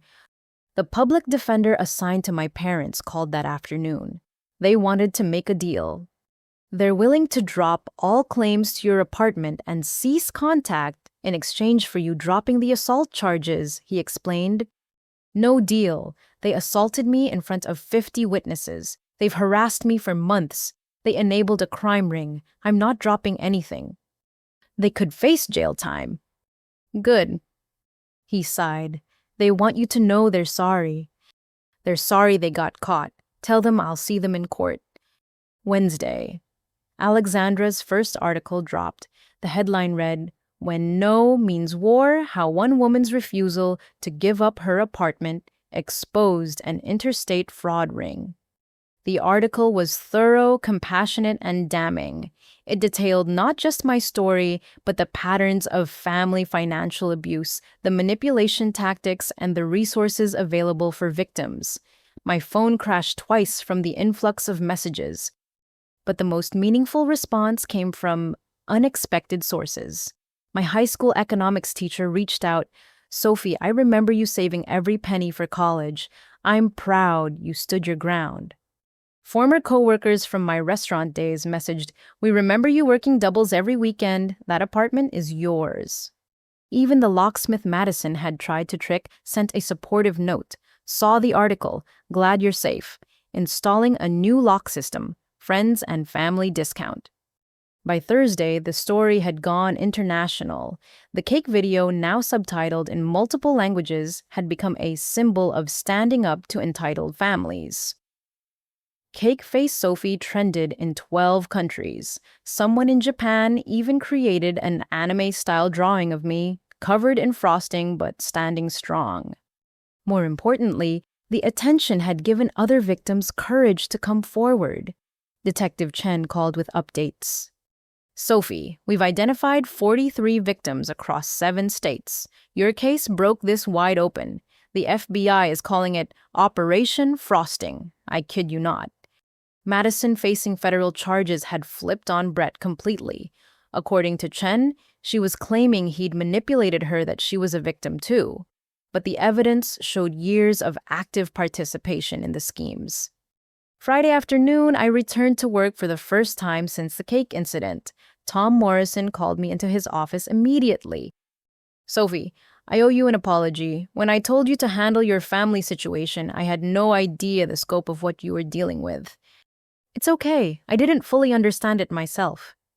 No, it's not okay. You were being criminally harassed, and I treated it as a nuisance. That ends now. He slid a paper across the desk. Effective immediately, you're promoted to Senior Marketing Manager, the position you should have had weeks ago. I stared at the offer. Mr. Morrison, I don't want a pity promotion because of viral videos. This isn't pity. While you were gone, 3 clients specifically requested you for their accounts. They saw how you handled a crisis with grace and humor. That's exactly what we need in senior management. But the Maxwell Industries leak. was traced definitively to external hacking. They're back on board and specifically want you running their campaign, he smiled. Turns out surviving a public cake assault while maintaining your composure is great for business. That evening, I sat in my apartment, my definitely legally permanently my apartment, and reflected on the whirlwind week. My phone still buzzed with messages, interview requests, and support from strangers worldwide. The woman who just wanted to be left alone in her one bedroom had become an accidental activist. Rachel came over with wine and takeout. So what's next for the internet's favorite cake victim? Victim, I laughed. I prefer frosting survivor. We were halfway through dinner when my phone rang. Unknown number, but local. I almost didn't answer, but something made me pick up. Sophie, this is Madison. I'm calling from jail.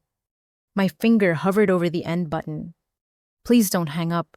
I need to tell you something. About Mom and Dad. About what they're planning. It's not over, Sophie. The cake was just the beginning of what they had planned. I looked at Rachel, then put the phone on speaker. I'm listening. What Madison told me over the next 20 minutes changed everything I thought I knew about my family's war against me. The apartment had never been the real goal. It was always about something much, much bigger. Madison's collect call from jail had left me shaken. According to her, the apartment scheme was just phase one of a larger plan my parents had been working on for over a year. She claimed there was more to the story, but the call cut off before she could explain. Her final words echoed in my mind. Check Grandma's safety deposit box. The real documents, not the ones they showed you.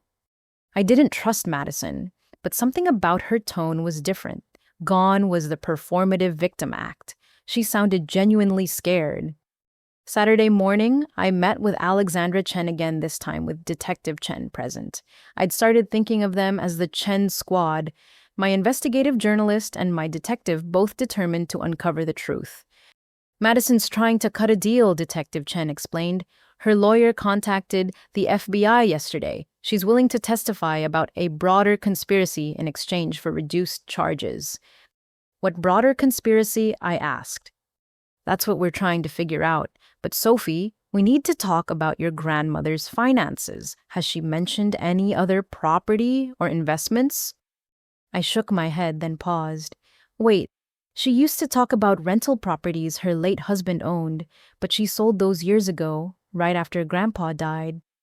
The Chens exchanged glances. We need to verify that, Alexandra said. Can you get access to those records? That afternoon, I visited my grandmother with a box of her favorite pastries and careful questions. She was in her kitchen making fresh tortillas when I broached the subject. Abuela, can you tell me about the properties Grandpa owned? Her hands stilled on the dough. Why do you ask about that now? Madison called me from jail. She mentioned something about documents in a safety deposit box. My grandmother's face went pale. She sat heavily in a kitchen chair. Ay Dios, I thought they'd forgotten about those. About what? She was quiet for a long moment. Your grandfather didn't sell all the properties before he died. There were 3 rental houses in Denver, 2 in Aurora, together worth maybe $2 million now, maybe more with how prices have gone up. My jaw dropped. But you said... I know what I said. Your parents convinced me to say I'd sold them. Said it was better for taxes or something. I never understood the details. She wrung her hands. They handle all that now. Have for years. I just sign where they tell me. Abuela, do you receive rent from those properties? Your parents say the money goes to maintenance and taxes. I never see any of it. The full picture was starting to form, and it was worse than I'd imagined. I gently asked for permission to investigate, and she gave me a key to her safety deposit box. Find out the truth, Mija. I'm too old for their games. Monday morning, I stood in the bank vault with both Chens opening box 447. Inside were documents that made my stomach drop. Deeds to 5 properties, all still in my grandmother's name. Rental agreements showing income of $12,000 per month. Bank statements for accounts I'd never seen, all showing regular deposits and immediate transfers to accounts controlled by my parents. "This is massive fraud," Detective Chen breathed. "They've been stealing from her for over a decade." But that wasn't the worst part. At the bottom of the box was a will. Not the one my parents had forced her to sign, not even the original one I knew about. This was dated just 6 months after my grandfather's death, witnessed by his attorney. In it, my grandparents had left everything to be split between their grandchildren, Madison and me, not their children, us. "They've been hiding this will for 15 years, Alexandra said softly, letting your grandmother believe she needed to make new ones when legally this supersedes anything signed later." I sank onto a bench in the vault anteroom. "So when they wanted my apartment, they were probably running out of money," Detective Chen finished. "The rent money they've been stealing wasn't enough anymore. They needed new assets to liquidate." We spent the next 3 days building the case. A forensic accountant traced over $1.5 million in stolen rent payments. The properties themselves had been leveraged for loans my parents had taken out using forged signatures. They were drowning in debt from failed business ventures and gambling using my grandmother's assets as their personal piggy bank. Thursday brought another revelation. The private investigator I'd hired to look into Brett Derek had uncovered a connection that chilled me. Brett hadn't randomly met Madison. My parents had hired him. "Look at this," the investigator showed me credit card records. "Your parents paid Brett Kowalski $5,000 6 months ago. The memo line says, consulting services." They hired a con man to help steal my apartment. Worse, they hired him to seduce your sister and teach her his methods. She wasn't his partner. She was another mark who became a willing accomplice. I thought about Madison sitting in jail, finally understanding she'd been played by everyone, including our parents. The call from jail made more sense now. She discovered the truth and wanted revenge. Friday, the FBI executed search warrants on my parents' home and their business office. I wasn't there, but Detective Chen called me with updates. Sophie, they found everything. Forged deeds, fake rental agreements, books showing they've been collecting rent while telling your grandmother the properties were operating at a loss. And there's more. How can there be more? They were in negotiations to sell all 5 properties to a developer. Closing was set for next month. Your grandmother would have found out when they needed her signature. Probably would have been told it was for tax purposes again. I sat in my apartment trying to process the magnitude of their betrayal. They hadn't just wanted my small apartment. They'd been systematically robbing an elderly woman for years and were about to cash out millions in property she didn't even know she still owned. That evening, Madison called again. "Did you find them, the real documents?" "We found everything, Madison, including records showing Mom and Dad hired Brett to con you." Silence. Then, "I know, he told me yesterday during transport, laughed about it, said I was the easiest mark he'd ever worked." "Madison, don't. I know what I did to you was horrible. I'm not asking for forgiveness. But Sophie, there's one more thing. Check Dad's office computer. There's a folder called Insurance. You need to see what's in it." The call ended. I immediately contacted Detective Chen, who added it to the warrant list. What they found in that folder was the final piece of the puzzle: life insurance policies on my grandmother. Dozens of them purchased over the years from different companies to avoid detection. The total payout if something happened to her, $8 million. They weren't just stealing from her, Detective Chen told me, her voice grim. They were positioning themselves to benefit from her death. The policies are all legal, technically, but combined with the fraud, the theft, the pattern of escalation. You think they would have... I think we intervened before they got desperate enough to find out. The story exploded across media outlets. Cake Assault family ran million-dollar elder fraud scheme dominated headlines. The public already invested in my story was horrified by each new revelation.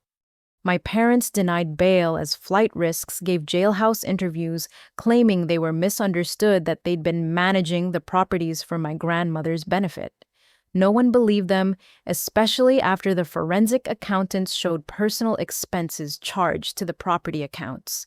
Vacations cars, Madison's endless failed ventures, even the designer clothes she'd worn to demand my apartment. But the most satisfying moment came when my grandmother, flanked by her new attorney and financial advisor, held a press conference. At 81, she was fierce and articulate. My son and daughter-in-law stole from me for years.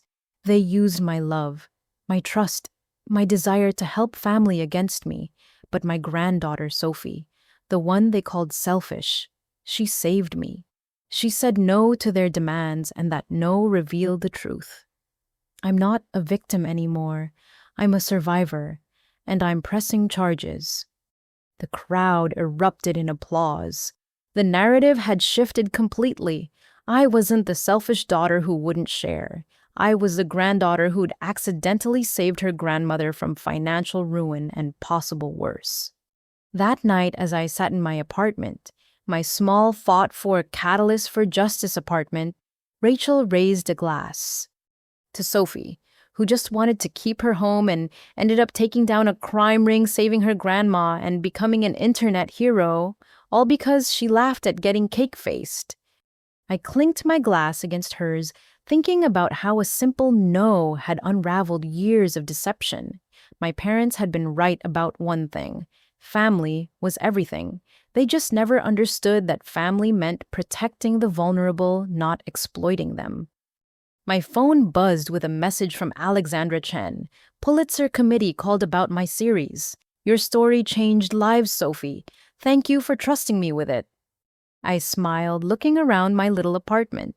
It wasn't much, but it was mine, and keeping it had saved so much more than just my home. It had saved my grandmother's life fortune and faith in family. And somewhere in a federal holding facility, my parents were learning that cake was the least of their problems. The meeting took place in a conference room at the FBI field office downtown. Around the table sat Detective Chen, 2 FBI agents, Alexandra Chen from the Denver Post, my grandmother's new attorney Marcus Williams, and 3 other women I'd only spoken to online. Jennifer from Portland, Sarah from Omaha, and Keiko from Seattle, all victims of Madison and Brett's schemes. "Oh, ladies, thank you for coming," Agent Rivera began. "Your willingness to testify is crucial. Brett Kowalski and Madison Martinez have operated across state lines for at least 4 years. Your cases establish the pattern." Jennifer spoke first, her voice steady despite the pain in her eyes. "Madison lived with me for 3 months. By the time she left, I'd lost my condo, my savings, and my credit was destroyed. I'm 35 and living with my parents again." Sarah nodded grimly. 6 months for me. She was my roommate, said she was escaping an abusive family. I felt so bad for her. Meanwhile, Brett was slowly taking over my life, accessing my accounts, even tried to take out loans against my grandmother's house using documents he stole from me. Keiko's story was the worst. They got me for $200,000. I owned a small tech startup. Brett presented himself as an investor, Madison as his assistant who needed a place to crash. They had access to everything. My business accounts, client lists, proprietary code. By the time I realized what was happening, they'd sold my company's data to competitors and emptied the accounts. I looked at these women, all successful, all intelligent, all devastated by my sister and her fake boyfriend. The guilt sat heavy in my stomach, even though I knew it wasn't my fault. "Sophie," Agent Rivera turned to me. "Your case is unique because you fought back immediately. Most victims don't realize what's happening until it's too late. Your documentation is going to bury them." Marcus Williams spread out papers on the table. "I've been reviewing Mrs. Rosa Martinez's finances. The theft goes back 12 years. We're pursuing both criminal charges and civil recovery. Sophie, your grandmother wants you to lead the effort." "Me, I'm not a lawyer." "No, but you're the only one she trusts. You'll work with me, but she wants you making the decisions." I thought about my grandmother, finally free from my parents' manipulation, but now facing the reality of how badly she'd been betrayed. Whatever she needs. The next few hours were spent coordinating our attack. Each woman would testify, providing evidence of the pattern. The FBI had frozen accounts linked to Brett and Madison in multiple states. Asset recovery teams were tracking down where the stolen money had gone. "There's something else," Agent Rivera said as the meeting wrapped up. "Brett is trying to make a deal. He wants to testify against Madison and your parents in exchange for a reduced sentence." "Absolutely not," I said immediately. "Hear me out. He has recordings. Apparently, he recorded conversations with your parents about their plans, including discussions about your grandmother's life insurance policies and how to make her death look natural." The room went cold. Jennifer grabbed my hand under the table. "They were planning to kill her," Keiko whispered. "We can't prove intent without those recordings. Brett's lawyer played us a sample. Your father explicitly discusses options for if your grandmother lived too long." I felt sick, but the strategic part of my brain, the part that had learned to fight these past months, kicked in. "What's he offering?" "Everything. Full testimony, all recordings, documentation of every scam. He'll serve time, but in minimum security instead of federal maximum." "And Madison?" "She's made her own deal, testifying against Brett and your parents. She's looking at 5 to 10 instead of 25 to life." I wanted to object to demand they both rot in prison forever, but I thought about my grandmother, about justice, about making sure my parents never hurt anyone again. "Fine, but I want to hear those recordings first."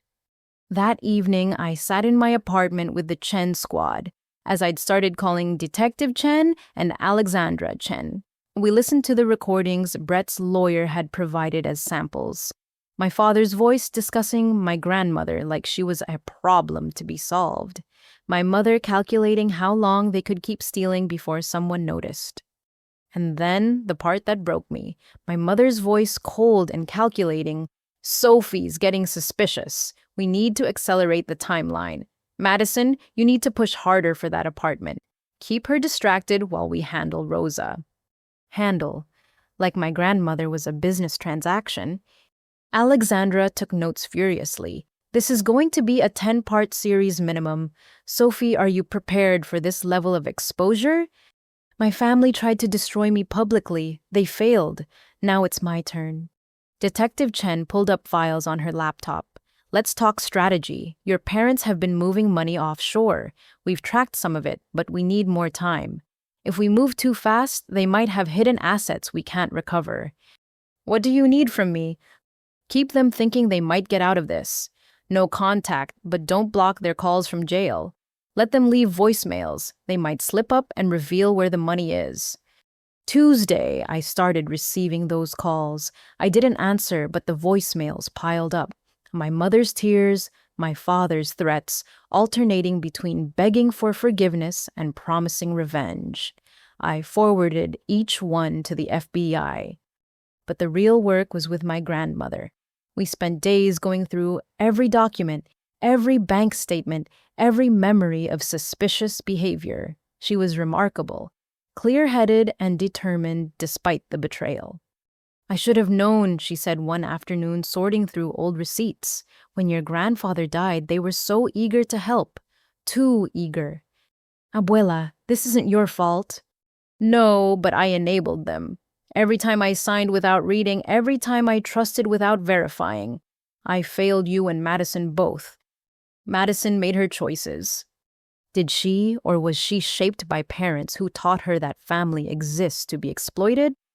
It was a fair point. That evening, I met with the other victims to plan our civil suit. Jennifer had started a support group for fraud victims. Sarah was working with legislators on stronger identity theft laws. Keiko had rebuilt her company and was developing security software to prevent what happened to her. "You know what's funny?" Sarah said over coffee. "If Madison hadn't targeted you, they might have gotten away with all of it. Your apartment was their downfall." Greed always wants more," Jennifer added. "They had millions from your grandmother, but couldn't resist trying for your little apartment, too." Wednesday brought a breakthrough. My parents' former accountant facing charges for helping falsify documents flipped. He provided records of offshore accounts in the Caymans and Cyprus. Nearly $800,000 recovered in a single day. But the best moment came Thursday. My grandmother called excitement in her voice. "Sophie, you need to come over. Bring that nice detective and the reporter." We found her in her living room with a metal box I'd never seen before. I remembered something. Your grandfather was paranoid about banks after the Depression. He kept cash hidden. I forgot about it until now.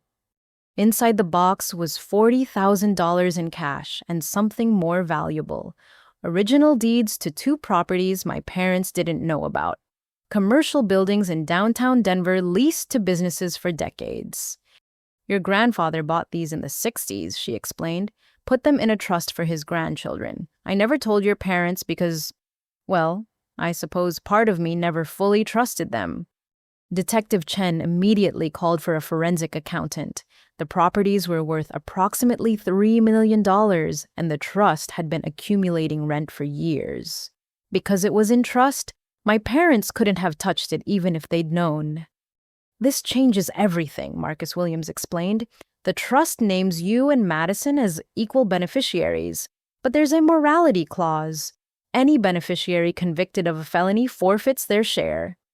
Madison was about to lose $1.5 million she never knew she had.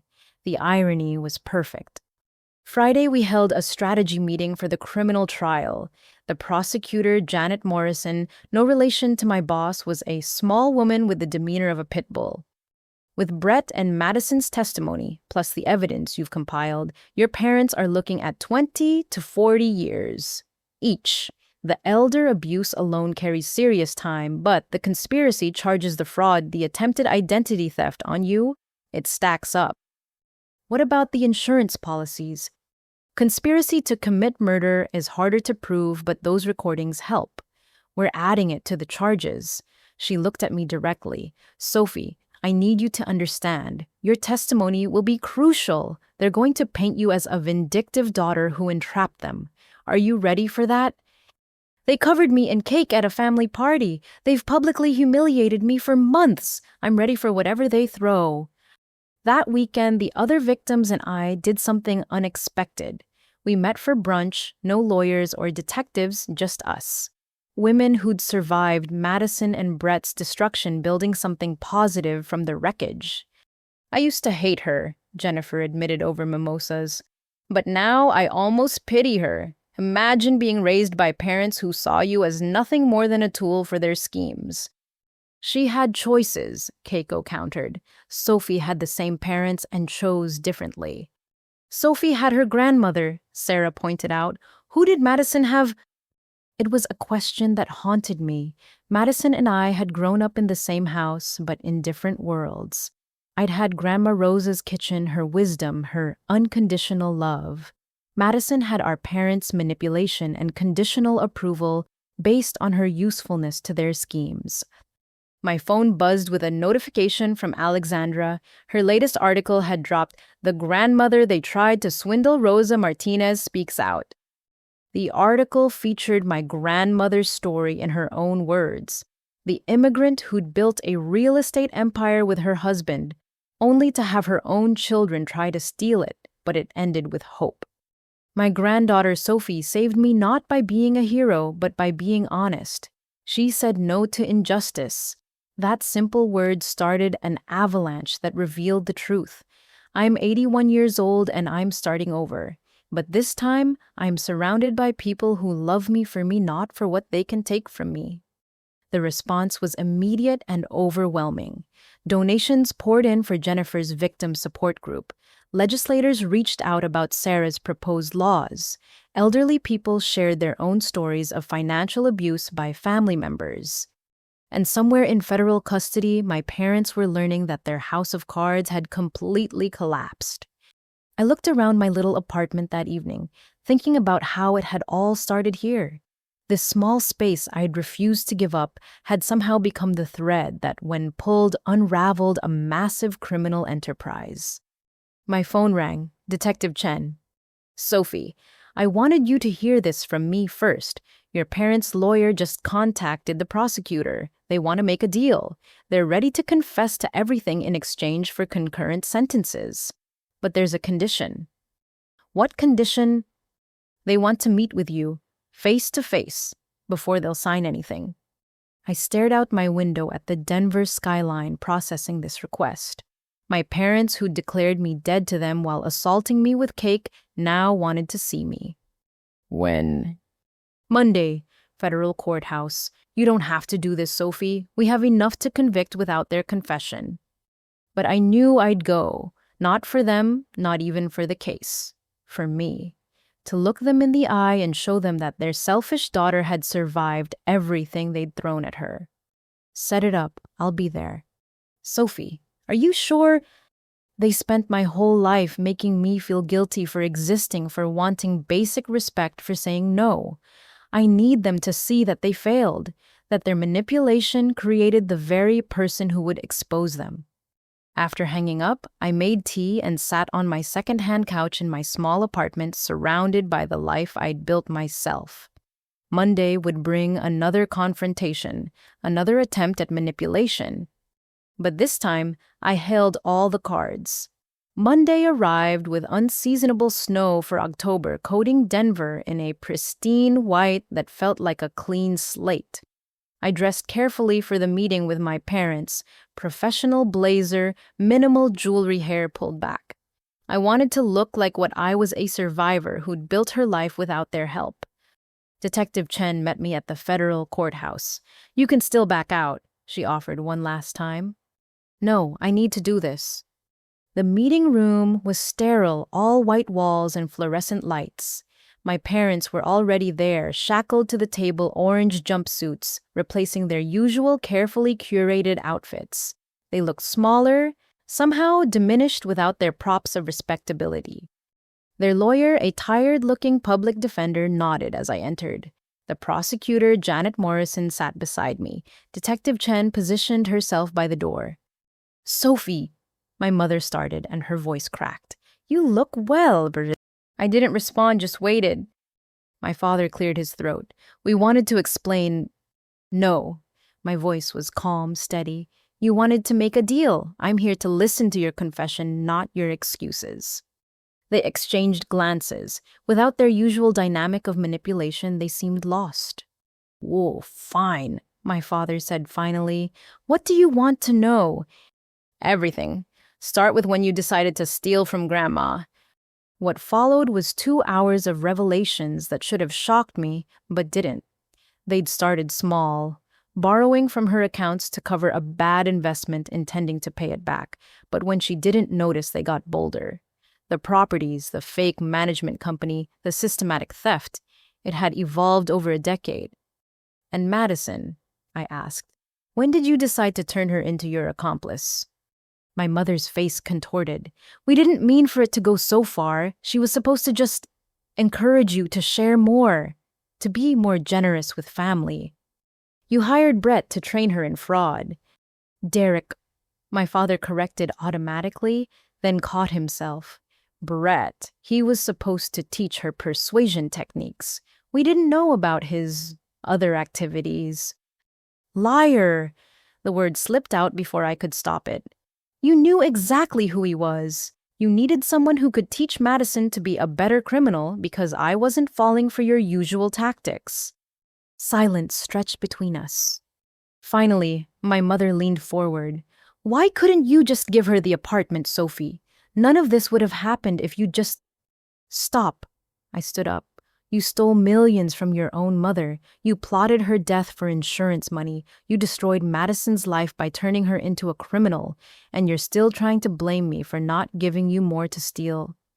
We're your parents, my father said desperately. Doesn't that mean anything? It should have meant something to you. Every time you stole from Grandma, every time you lied to us, every time you chose greed over family. I turned to the prosecutor. Are we done here? She nodded. Unless there's anything else you want to ask them. I looked at my parents one last time. Actually, yes. Just one thing. Was there ever a moment when you loved me more than you loved money? My mother started crying.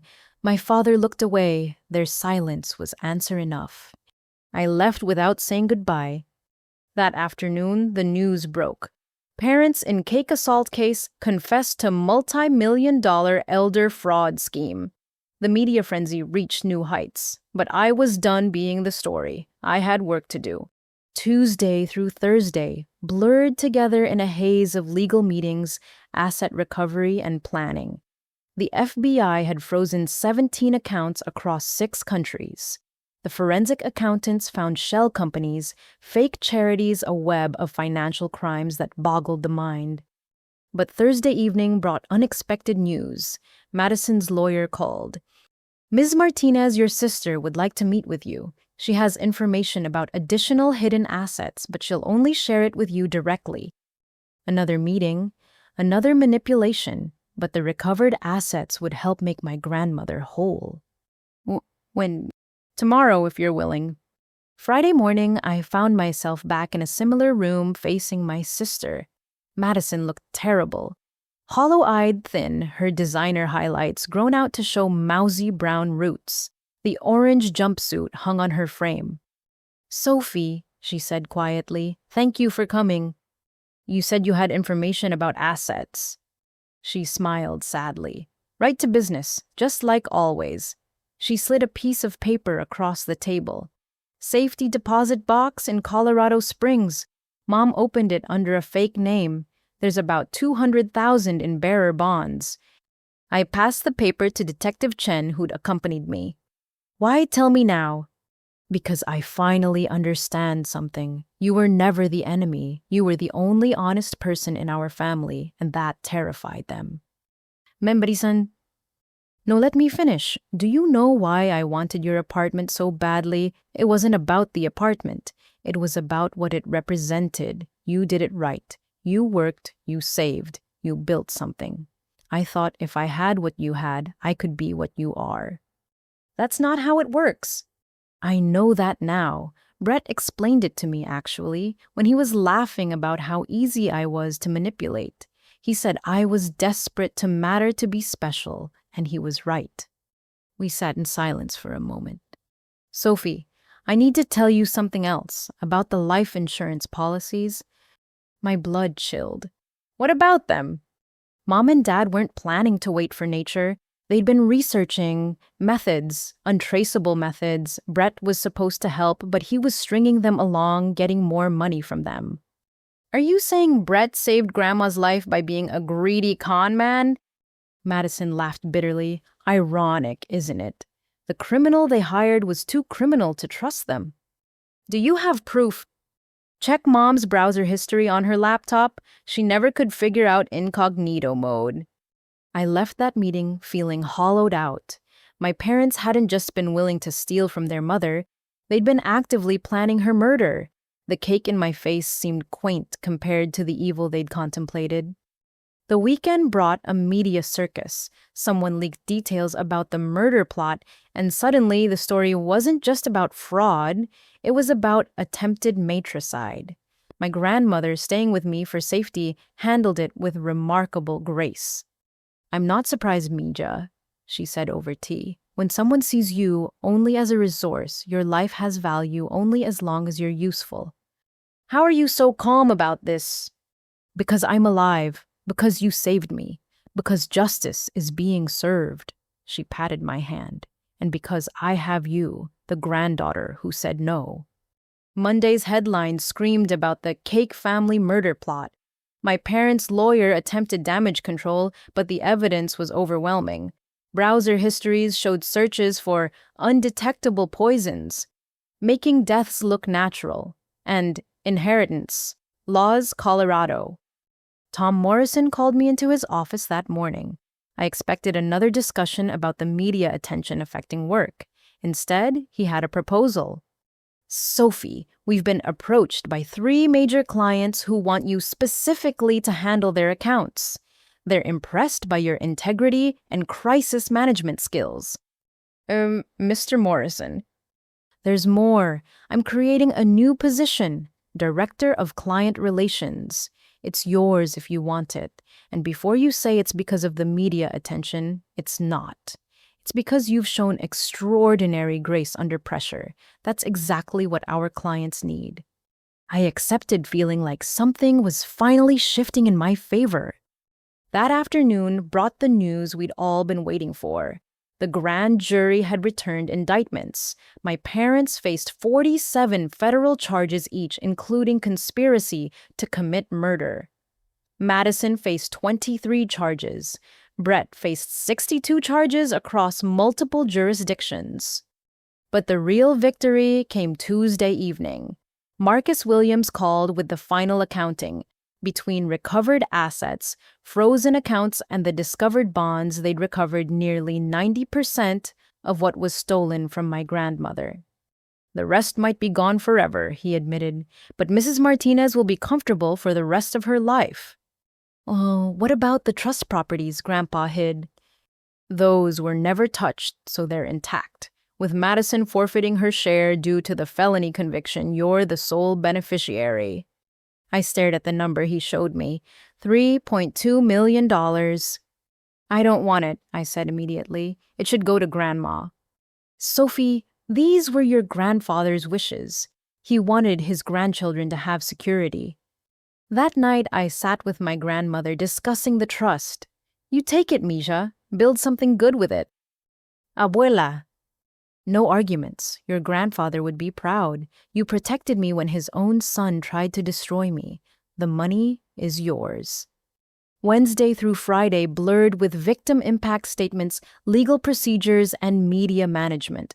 Jennifer, Sarah, and Keiko testified brilliantly, showing the pattern of destruction Madison and Brett had left across the country. But the moment that broke the case wide open came from an unexpected source.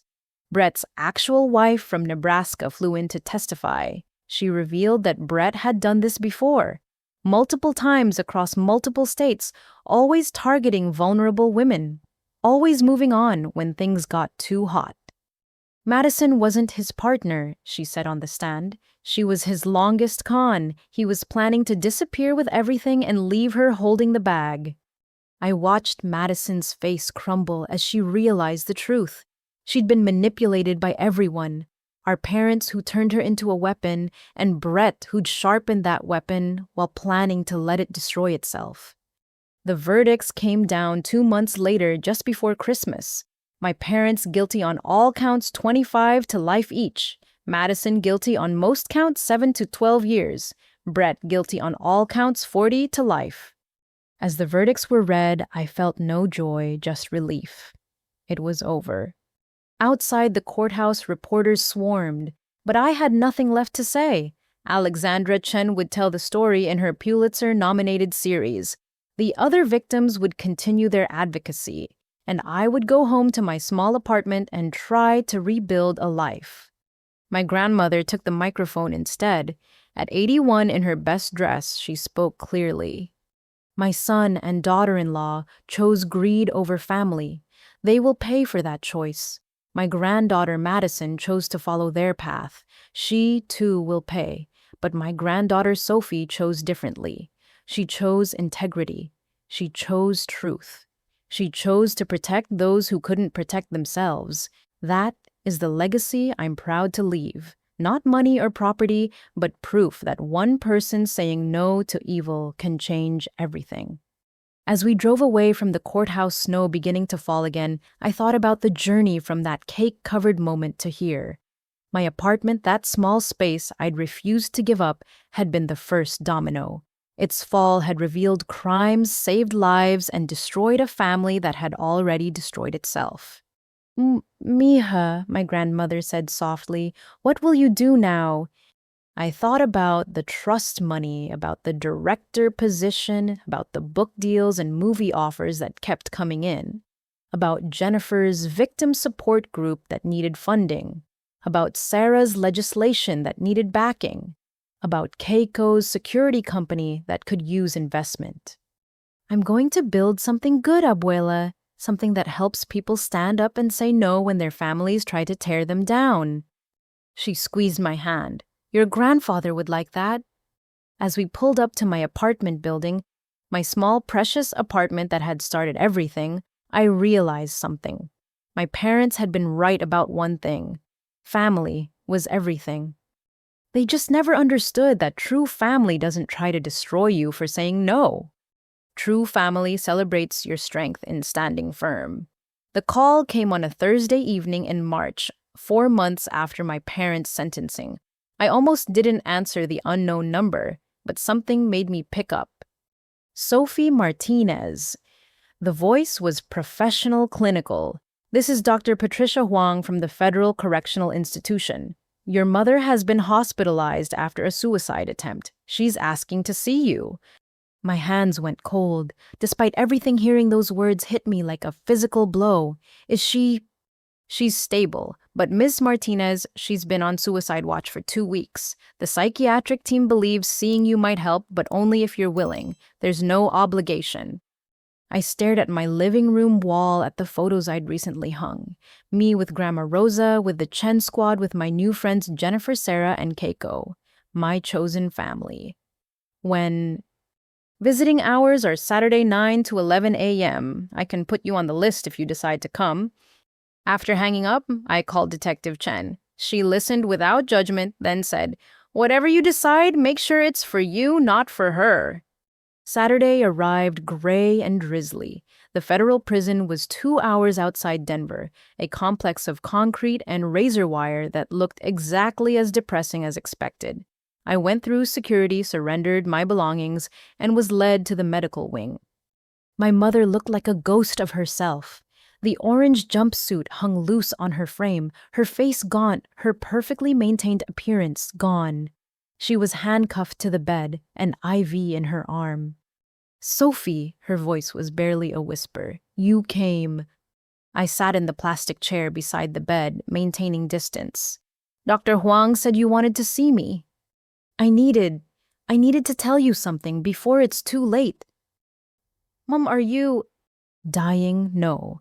The doctors saved me. Again." She turned her face toward the window. "Do you know what the hardest part of prison is? It's not the violence or the food or the locks. It's the time. Time to think. Time to remember. Time to finally see what we did." I waited years of her manipulation, making me wary of emotional displays. "Your father blames you. Says if you'd just given Madison the apartment, none of this would have happened. He spends every day plotting revenge for when he gets out." She looked at me then. "But I know the truth. We destroyed ourselves. We destroyed Madison. We tried to destroy you." Why? The question I'd wanted to ask my whole life. Why wasn't I enough? Why did you hate me for being responsible, for working hard, for wanting something of my own? Tears rolled down her cheeks. "Because you were everything we weren't. Every time you succeeded through honest work, it reminded us what failures we were. It was easier to tear you down than build ourselves up." Ish, that's it, jealousy. Jealousy, greed, entitlement. We told ourselves stories to justify it, that you were lucky, not hardworking, that you owed us for raising you, that family meant you should sacrifice everything while we sacrificed nothing. She struggled to sit up slightly. "But Sophie, I need you to know something. There were moments when you were little, before the greed consumed us. There were moments when I loved you purely, simply the way a mother should." "When did it change?" "When you were 8. You saved your birthday money instead of spending it. Such a small thing, but your father saw it as hoarding. Said we needed to teach you to share. It started small, taking a little here and there, telling you it was for family expenses. You never complained, just worked harder to save more. And somewhere along the way, taking from you became normal." I sat with that revelation, thinking about 8-year-old me, learning that saving meant losing, that working hard meant others taking more. Is that supposed to make me forgive you? No, I'm not asking for forgiveness. I'm trying to warn you. She gripped my hand with surprising strength. Your father has friends outside, people who owe him favors. He talks about what he'll do when he gets out in 20 years. To you, to Mama. You need to be careful. Are you threatening me, even now? No, I'm trying to protect you. For once in my miserable life, I'm trying to be your mother. She released my hand. There's a notebook in my cell, under the mattress. It has names, dates people he's contacted. Give it to your detective. Please. I stood to leave, but her voice stopped me. Sophie, that day with the cake, I'm sorry, not just for the cake, for all of it, for choosing money over my daughter, for teaching Madison that love was transactional, for trying to kill my own mother for insurance money. I'm sorry for becoming a monster. I looked at her, this woman who gave birth to me, but never truly saw me. I know you're sorry, but sorry doesn't undo the damage. Sorry doesn't give Madison back her life, or give me back my childhood, or give Grandma back her trust in her children. I know, I needed you to hear it before you what? Try again? She nodded slightly. Every day I think about it. The only thing stopping me is knowing your father would blame you for that too. Add your mother's death to the list of Sophie's crimes. I left without saying goodbye, but I did alert the guards about the notebook. They found it exactly where she'd said, filled with detailed information about my father's prison contacts and outside connections. Detective Chen was grimly pleased. This is valuable intel. We can monitor these people, intervene if they try anything. That evening, my grandmother and I had dinner at her favorite restaurant. She'd insisted on celebrating the launch of the Sophie Martinez Foundation, funded by the trust money I'd inherited. We'd already helped 12 families dealing with financial abuse by relatives. How was she? Grandma asked gently. She knew where I'd been. Broken, maybe genuinely remorseful. I don't know if I care anymore. It's okay not to care, Mija.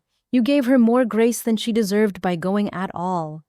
Monday brought an unexpected visitor to my office. Madison's lawyer requested a meeting and curiosity won out. He arrived with a manila envelope and a complicated expression. Your sister is being released next month. What she was sentenced to 7 to 12 years. Early release for cooperation and good behavior. She's been a model prisoner, completed her degree inside, and has been counseling other inmates about fraud prevention. He slid the envelope across my desk.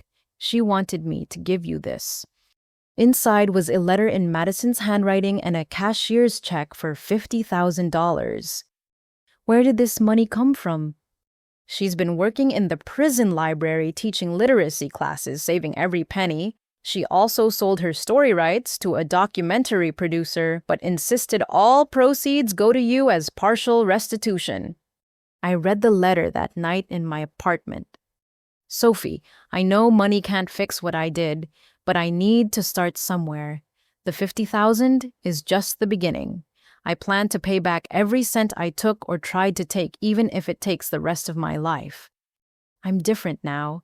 Prison gave me what Mom and Dad never did, accountability. I had to face what I'd become, and it nearly killed me.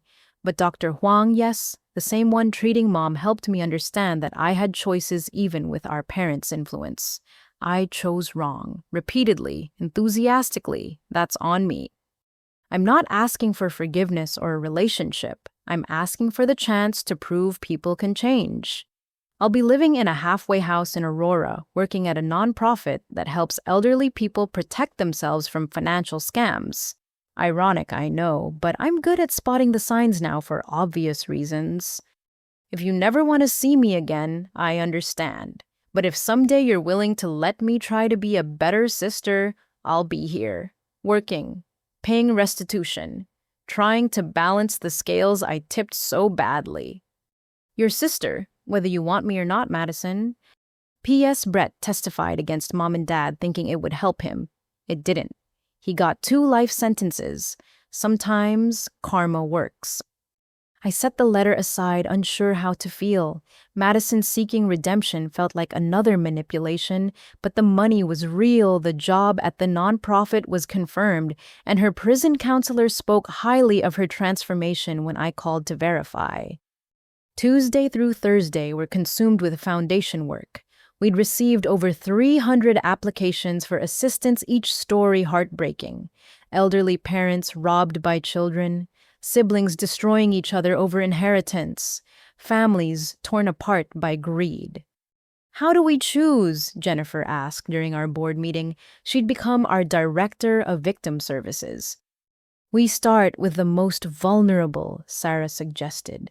She handled our legal advocacy program, those facing homelessness or immediate danger. Keiko, our security advisor, pulled up a case. This one.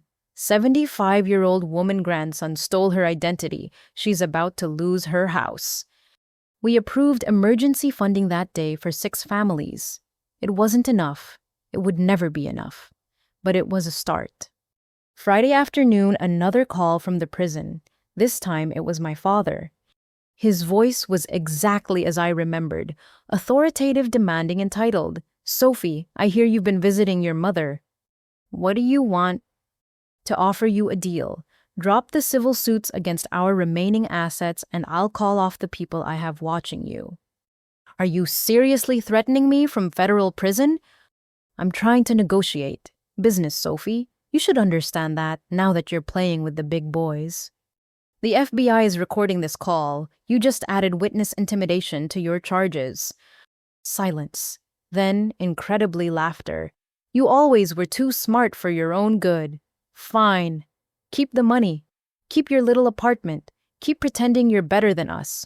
But remember, I've got 20 years to plan what comes next, and Madison won't be there to take the fall next time.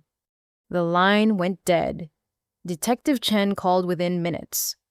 We got it all. That's another 5 years added to his sentence minimum. Your father just can't stop himself from making threats. He never could. It's all he knows. That weekend, I met with the other victims for our monthly dinner. What had started as a support group had become genuine friendship. We'd all been broken by the same people, but we'd rebuilt stronger. Madison's getting out, I told them over dessert. Reactions varied. Jennifer was skeptical, Sarah curious, Keiko protective. She sent restitution, I added. 50,000. That's barely a down payment on what she owes, Keiko said. It's a start, Sarah countered. People can change. The question is whether Sophie wants to risk finding out if she has. What do you want? Jennifer asked me directly. I thought about it. Really thought about it. I want to believe people can change, but I also want to protect myself and Grandma. I want to be optimistic, but not naive. Then be cautiously optimistic, Jennifer suggested. Set boundaries. Verify everything. Make her earn trust through consistent actions over time. It was good advice. That night, I wrote a response to Madison. Madison, I received your letter and the check. The money will go toward helping victims of family financial abuse through our foundation. I'm glad you're working to change. I hope it's genuine, but trust once broken takes years to rebuild. If you're serious about making amends, here are my terms. 1. Continue therapy. Send monthly confirmation from your therapist that you're attending. 2. Stay employed at the nonprofit or similar work helping victims. 3. No contact with our parents or any of their associates. 4.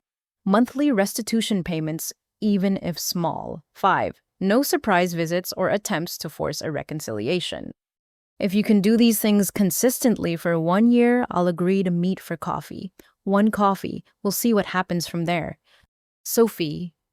P.S. I'm glad Brett got what he deserved. Sometimes the universe delivers justice. I mailed it to her lawyer Monday morning, feeling like I'd struck the right balance between hope and protection. The next few weeks passed in a blur of foundation work, my new position at Morrison Marketing, and adjusting to life where checking over my shoulder was still habit, but no longer necessary.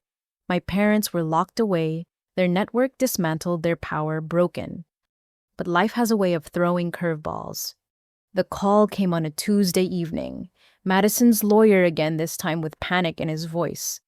Sophie, I need to warn you. Madison was supposed to be released tomorrow, but she's gone. She left the halfway house this afternoon and hasn't returned. The police are looking for her. My blood ran cold. Had it all been an act? Was she coming for me? For Grandma? Why would she run now? She was almost free. We don't know, but Sophie, given your history, the police want to put protection on you and your grandmother until she's found. I agreed, my heart sinking. Just when I'd started to believe in redemption, Madison proved our parents right. A leopard couldn't change its spots. But the truth, when it came 12 hours later, was far different than anyone expected. Madison hadn't run to commit crimes or exact revenge. She'd run to save someone else, and in doing so, she might have finally saved herself. The truth about Madison's disappearance came from an unexpected source. At 6 a.m. Wednesday, my phone rang. The caller ID showed the Denver Police Department, but the voice wasn't Detective Chen's. Ms. Martinez, this is Officer Williams. We have your sister Madison in custody, along with a teenage girl. Madison insists we call you before processing her for violating her early release. Where is she? Denver General Hospital. The girl she's with was admitted for severe malnutrition and signs of physical abuse. Your sister won't leave her side and won't explain without you present. I arrived at the hospital to find Madison handcuffed to a chair outside a patient room, still wearing the gray outfit from the halfway house. She looked up when she saw me, and for the first time in years, I saw real fear in her eyes. Not for herself, but for someone else. Sophie, please, let me explain before they take me back. Officer Williams nodded, and Madison spoke quickly. Her name is Ashley. She's 15. She's been living with her aunt and uncle who... They're doing to her what Mom and Dad did to us, but worse. So much worse. She reached out to me through the prison pen pal program 3 months ago because she'd heard about our case. She thought I might understand. Why didn't you report it through proper channels? I did. I told my parole officer called CPS filed reports, but Ashley's aunt is a respected teacher, her uncle's a deacon. Nobody believed a convicted fraudster over pillars of the community, her voice cracked. Yesterday, Ashley called the halfway house, said they were planning to move her to Mexico today, said she'd rather die than disappear forever. So you violated your parole to help her. I couldn't let another kid go through what we did. What I did to others. Sophie, they had her signing documents, power of attorney credit applications, life insurance policies. They were setting her up to be drained and discarded.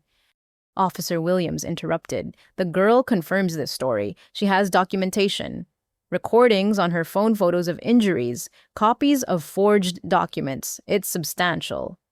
I looked at my sister, really looked at her. The manipulative Madison would have had an elaborate story, would have tried to charm her way out. This Madison was just desperate to help a child. What do you need from me? Relief flooded her face. Can you call Marcus Williams? Ashley needs a real advocate, and maybe see if the foundation can help. I know I have no right to ask, but I'll handle it. I spent the next 6 hours coordinating with lawyers, Detective Chen, and CPS. Ashley's evidence was damning. Her aunt and uncle had been systematically abusing her while draining a trust fund left by her deceased parents. The parallels to our family's crimes were eerie. By noon, Ashley's relatives were in custody, and she was safe in protective care. Madison was processed for parole violation, but released pending a hearing given the extraordinary circumstances. As we left the police station, Madison stopped me. Sophie, I need to tell you something. This morning, when I was running to get Ashley, I finally understood what you felt. The desperation when nobody believes you're being hurt by family. The isolation when everyone thinks you're the problem. I'm so sorry it took someone else's pain for me to get it. You risked your freedom for her. Freedom means nothing if I let another kid suffer what we suffered, she paused, what I put others through. That evening, I convened an emergency foundation board meeting. Ashley's case was exactly what we'd formed to address, but Madison's involvement complicated things. She's a convicted fraudster who violated parole, Keiko pointed out. Getting involved could damage our credibility. She saved a child, Sarah countered. That has to count for something. Jennifer, ever the pragmatist, cut to the heart of it. The question isn't whether Madison did the right thing today, it's whether we can trust her. Long-term involvement won't harm the Foundation's mission. After hours of debate, we reached a decision. The Foundation would take Ashley's case, provide legal support and counseling, and ensure she recovered both emotionally and financially. Madison would be allowed to provide testimony and evidence, but have no official role. Thursday brought Madison's parole hearing. I attended along with Ashley, who insisted on speaking despite her lawyer's concerns. The judge listened as Ashley, voice shaking but determined, explained how Madison had saved her life. Everyone else saw a troubled teen making wild accusations. Madison saw the truth because she'd lived it from the other side. She recognized the patterns, the documents, the gaslighting. Without her, I'd be in Mexico right now or worse. The judge reviewed Madison's prison record, her work at the nonprofit, the restitution payments, and the circumstances of her parole violation. After a lengthy deliberation, he delivered his verdict. Ms. Martinez, you technically violated your parole. However, you did so to prevent a serious crime against a minor. The court finds your actions, while legally wrong, were morally justified. Parole is reinstated with additional conditions, 100 hours of community service specifically focused on helping youth recognize financial abuse. Madison cried, actually broke down sobbing in the courtroom. It was the first time I'd seen her show genuine emotion that wasn't calculated for effect. That weekend, I met with my grandmother to discuss everything. She'd been following the situation closely, her own experiences making her particularly sympathetic to Ashley. What Madison did was brave, she said, pouring tea in her kitchen. Stupid, legally speaking, but brave. She put someone else's safety above her own freedom. That's not the Madison who tried to steal your apartment. People don't change that drastically in prison, abuela. Don't they? Prison is where people finally face themselves without mirrors to lie to. She studied me. The question isn't whether Madison has changed. It's whether you can forgive her if she has. How do you forgive someone who tried to destroy your life? By recognizing that holding on to anger hurts you more than them. By understanding that forgiveness doesn't mean forgetting or trusting blindly. It means releasing the poison from your own heart. Sunday, Madison invited me to coffee. Just coffee, as my letter had stipulated, after a year of good behavior. But she'd earned it early through actions I couldn't have anticipated. We met at a neutral location, a quiet cafe downtown. She'd gained weight in prison, looked healthier than her skeletal appearance at arrest. The designer clothes were gone, replaced by simple, clean basics. Thank you for coming, she started. You earned it by saving Ashley. I didn't do it to manipulate you into meeting me. I know, that's why I'm here. We sat in awkward silence before she spoke again. I've been thinking about something. Do you remember when we were kids before everything went wrong? You were 8, I was 5. You'd saved up $20 from your lemonade stand. Mom took it for family expenses. No, I took it. My first theft. Mom caught me, but instead of punishing me, she said I was clever for knowing where you hid it. That was the beginning. The moment I learned that taking from you got me praise. Madison, I need you to know it wasn't your fault. Nothing you did or didn't do caused this. Mom and Dad created a monster, but I fed it willingly. Every scam, every lie, every attempt to take your apartment, I chose those actions. Why the apartment specifically? You could have targeted anyone. She laughed bitterly, because it represented everything I wasn't. Earned honestly, worked for, deserved. I thought if I had it, I'd absorb those qualities, like a talisman. Brett saw through that immediately, said I was an easy mark because I desperately wanted to be you while hating you for being what I couldn't. Do you still hate me? No, I hate who I was. I hate what I did. But Sophie, I finally understand something. I was never competing with you. I was competing with the voice in my head that said I was worthless unless I took what others earned. Mom and Dad put that voice there, but I'm the one who listened. The conversation continued for 2 hours. We didn't hug or cry or have a dramatic reconciliation, but we talked honestly for the first time in our adult lives about the damage, about the choices, about the possibility of building something new from the ashes of our destroyed family. As we prepared to leave, Madison handed me an envelope. My first month's payment from my real job. It's not much, but it'll grow. Every penny I can spare goes to restitution. The foundation? No, this goes to you. The foundation helps others. This is my debt to you personally.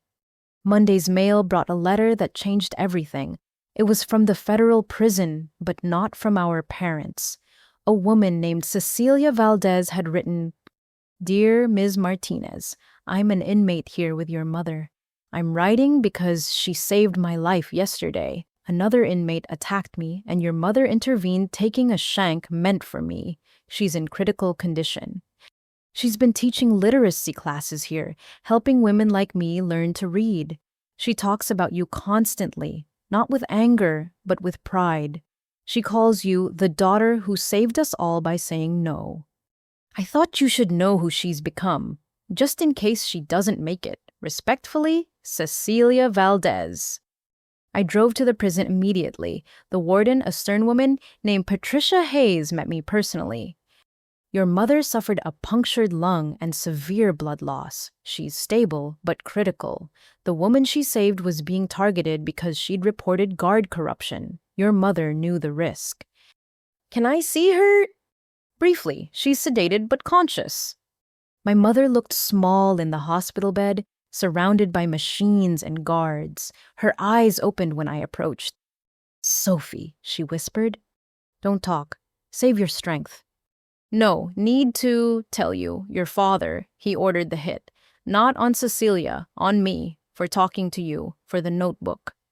My blood chilled. "Mom, I'm not afraid anymore. Dying protecting someone. It's the first decent thing I've done in decades. Maybe it balances something." She drifted back to sleep.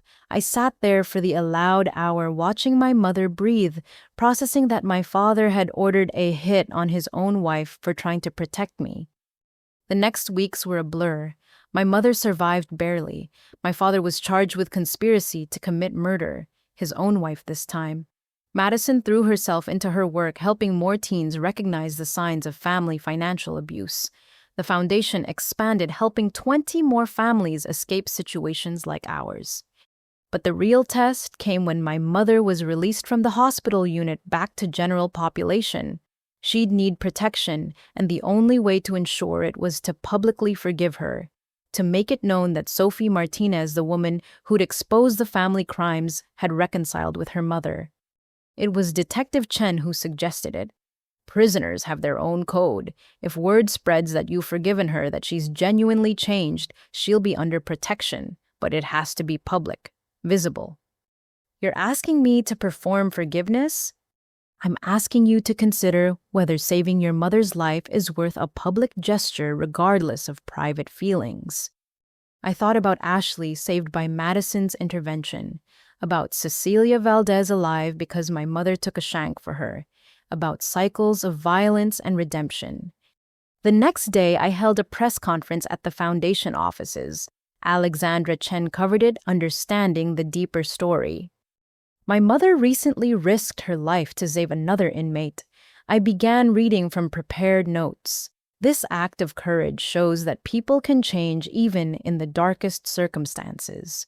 While I can never forget the harm my family caused, I choose to forgive my mother and sister, not because they deserve it, but because holding on to hate poisons the holder more than the target."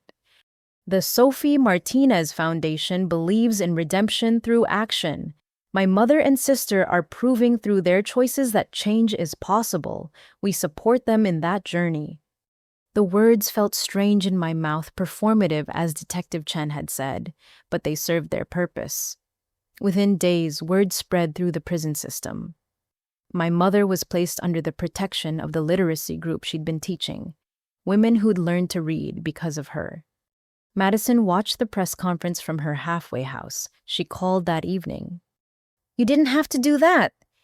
"Yes, I did. Not for her, Not even for you, for me. Grandma was right.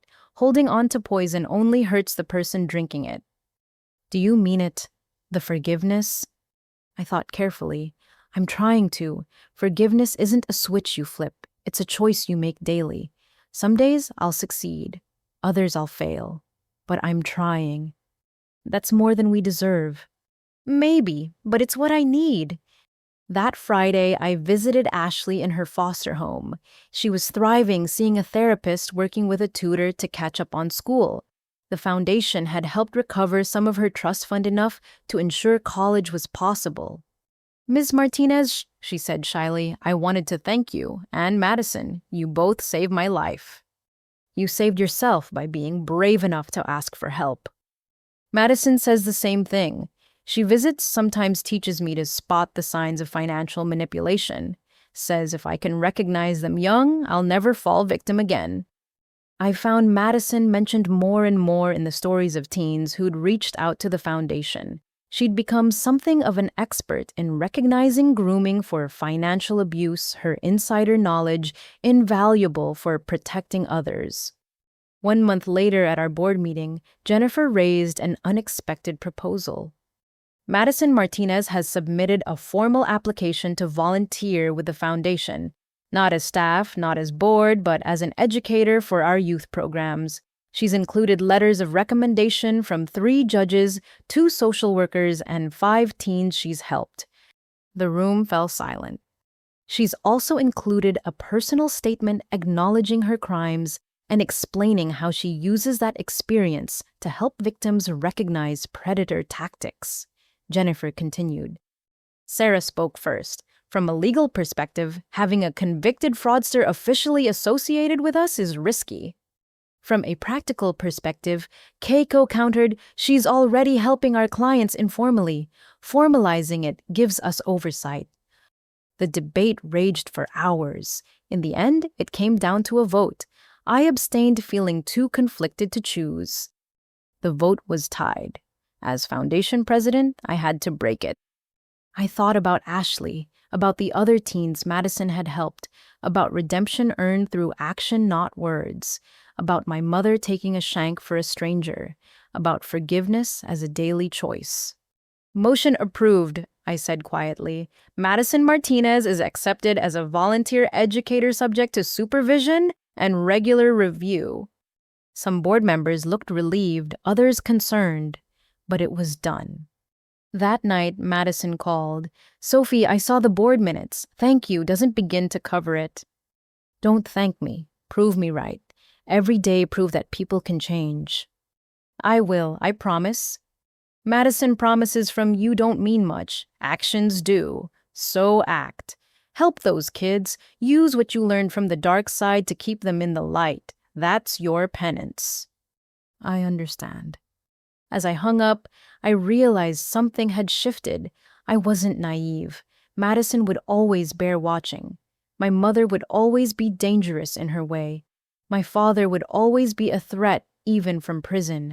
But I was tired of being defined by their crimes, tired of being the woman who said no to her family's demands. I wanted to be defined by what I said yes to. Helping victims, building something positive, choosing hope over cynicism. The apartment that started it all sat quiet around me, my little sanctuary bought with honest work, defended with determination, now just one small part of a larger story. Tomorrow would bring new challenges, more families seeking help, more teens like Ashley needing rescue, more choices between holding grudges and extending grace. But tonight, in my small apartment that had somehow saved an empire and exposed an evil, I chose peace. Forgiveness might be a daily choice, but today I chose yes.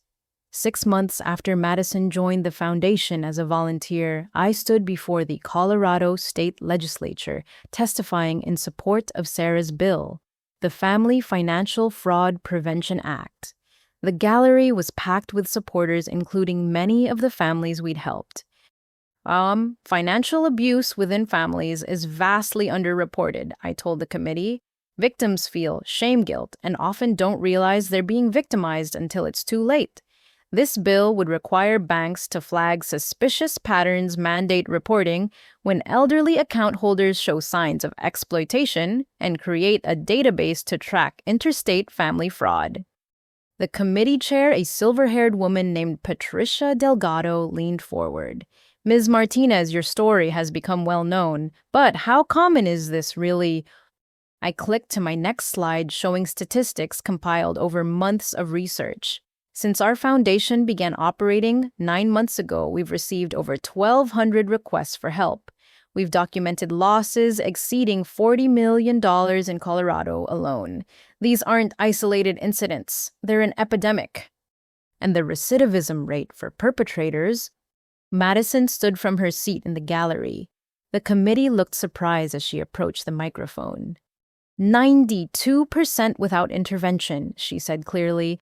I should know, I'm Madison Martinez, Sophie's sister, and a convicted perpetrator of family fraud. Without prison, without therapy, without accountability, I would have continued escalating until someone died or I did. This bill isn't just about protecting victims. It's about stopping perpetrators before they destroy everything, including themselves. The room was silent. Madison continued. My parents taught me that family meant access to resources, that love was transactional, that taking from relatives was clever rather than criminal. This bill would have flagged our patterns years earlier. Maybe my grandmother would have kept her fortune. Maybe I wouldn't have 7 years of prison on my record. Maybe my parents wouldn't be serving life sentences. She returned to her seat, leaving the committee visibly moved. The bill passed unanimously 2 weeks later. That evening, we celebrated at the foundation offices. What had started in my living room was now a full operation with 12 staff members, 3 locations, and partnerships with law enforcement across 5 states.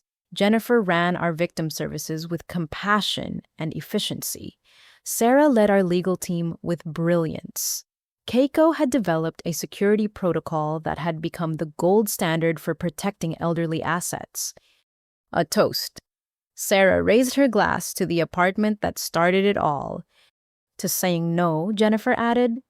To second chances, Madison said quietly from her corner, where she was reviewing files for next week's youth workshop. The celebration was interrupted by my phone ringing. Unknown number, but the area code was familiar. Against my better judgment, I answered. Sophie. The voice was weak but unmistakable. My father. I stepped outside for privacy. How are you calling me? You lost phone privileges after the hit on Mom. Borrowed a phone. Sophie, I'm dying. Another manipulation. Liver cancer, stage 4. The prison doctor gives me 2 months, maybe 3. He coughed a wet, painful sound. I need to see you. No. Please. Not for me, for you. There are things you need to know. About accounts about people who might come after you when I'm gone. Let me do one decent thing before I die. I wanted to hang up.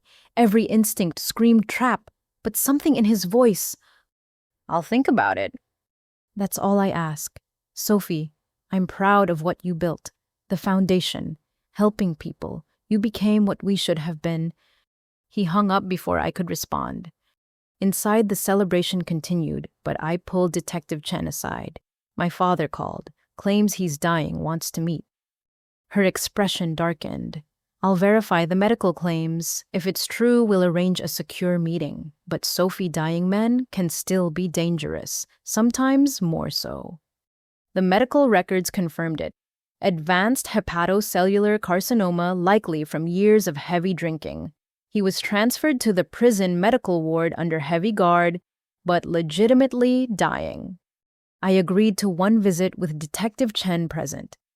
He looked like a skeleton wrapped in gray skin. The powerful man who terrorized our family was reduced to bones and regret, or the appearance of regret. Sophie, he wheezed, thank you for coming. Detective Chen said you have information about threats. Always business first, just like your old man. He tried to laugh but ended up coughing. There are 3 men, associates from my construction days. I promised them pieces of your grandmother's property portfolio in exchange for services. They're not happy the properties are gone. He provided names, dates, details. Detective Chen recorded everything. Is that all? I asked. No, there's an account in the Caymans, number 447-891-2346, about 200,000 left. It's from the rent theft, but I kept it separate. Your mother doesn't know about it. He met my eyes. I'm leaving it to you. I don't want your blood money. Then give it to your foundation. Help more families. Let something good come from my sins. He struggled to sit up. Sophie, I need to tell you something. The day you were born, I held you and promised to protect you, provide for you, be the father you deserved. I failed. I became the monster under your bed instead of the guardian at your door. Why? Because somewhere along the way, I started seeing money as love, success as worth. I convinced myself that taking from mother meant I was succeeding, that teaching Madison to grift meant I was providing for her future. I turned my family into a criminal enterprise and called it love. And trying to have mom killed, was that love too? His face crumpled. Rage. Pure rage that she'd chosen you over me, that she'd finally seen what we'd become. I'm not asking for forgiveness. I'm asking you to understand so you never make the same mistakes. I won't, because I'm nothing like you. No, he agreed. You're everything I should have been. Honest, hardworking, protective of those who need it. He reached for something on his bedside table, a worn notebook. I've been writing. Letters to you, to Madison, to your mother. Apologies I know you don't want. But also stories, good memories from before I lost my way, times when I was actually your father, not your enemy.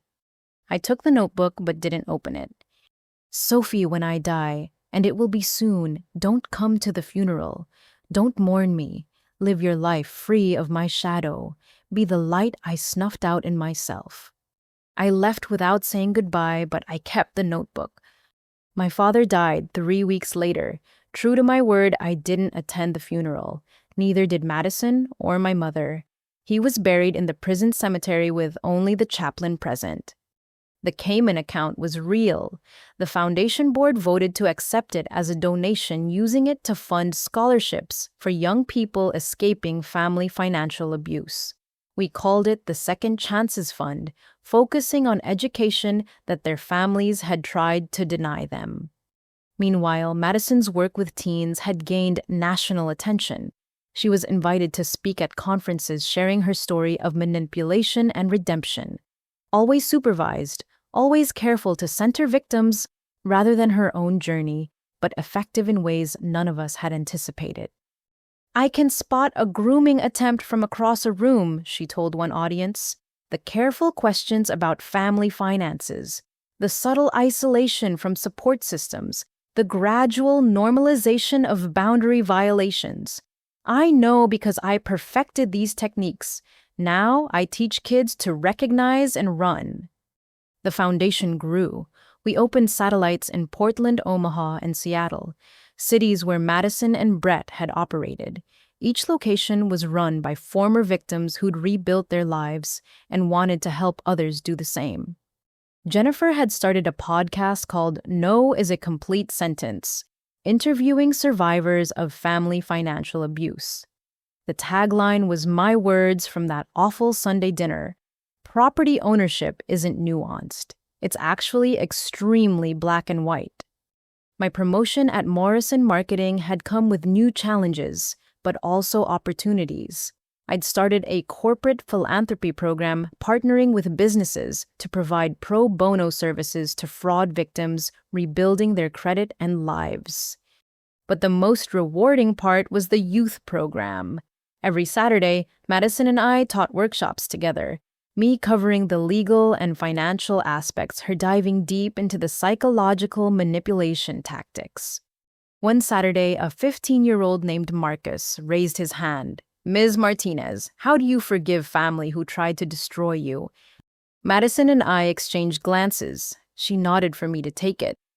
Forgiveness isn't about them, I said. It's about you. It's deciding that their actions won't define your future. Some days you'll succeed. Some days the anger will win.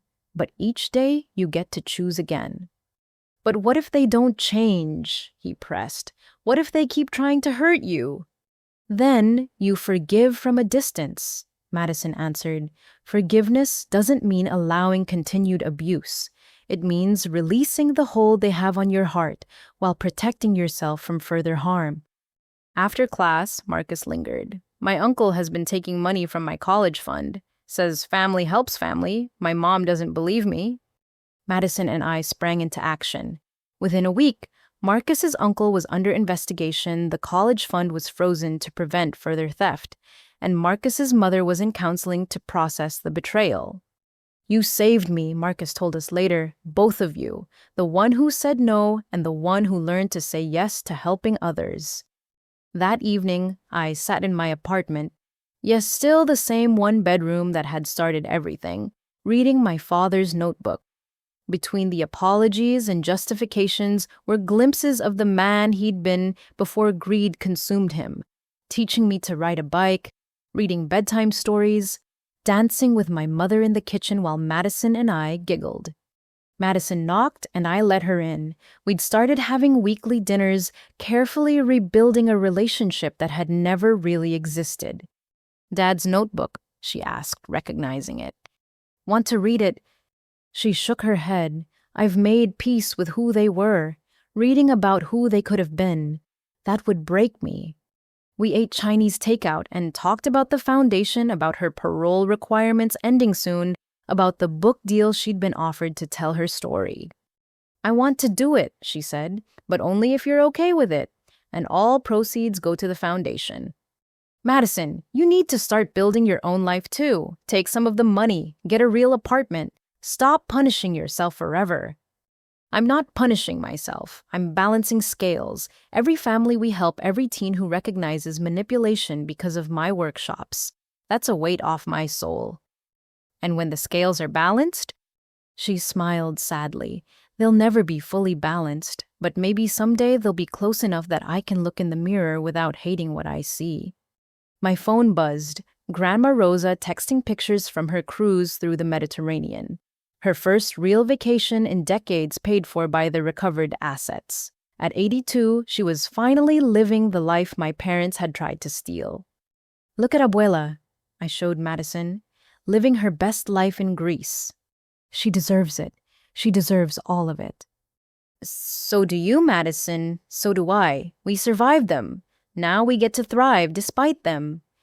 Madison raised her glass of water. She didn't drink anymore, said it clouded her judgment. To thriving. To rebuilding. We clinked glasses in my little apartment, two sisters who'd found their way back to each other through the strangest possible journey. Tomorrow would bring new challenges, new victims needing help, new predators to expose. But tonight, we were just family, complicated, scarred rebuilding, but family nonetheless. The foundation's motto, carved into a plaque in our lobby, came from something Grandma Rosa had said during the trial. Family isn't blood, it's behavior.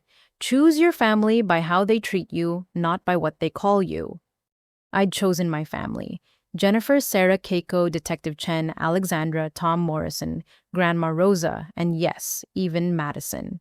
People who'd proven through actions that love meant protection, not predation. And in the end, that's all anyone really needs. A family that celebrates when you say no to injustice instead of throwing cake in your face.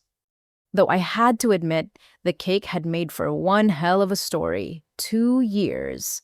That's how long it had been since my mother slammed chocolate cake into my face at Elena's engagement party. 2 years since my simple no had unraveled a multi-million-dollar fraud scheme and sent my parents to federal prison. As I stood in the Colorado Convention Center, looking out at 500 faces gathered for the National Family Financial Fraud Prevention Summit, I could hardly believe how far we'd all come. Ready. Madison appeared beside me, professional in her navy suit, speaking notes in hand. She was scheduled to deliver the keynote on recognizing grooming tactics based on her upcoming book, The Making of a Fraudster, My Journey from Perpetrator to Protector. Ready? I confirmed, smoothing my own jacket. As foundation president, I would open the summit, but Madison's speech was the one everyone came to hear.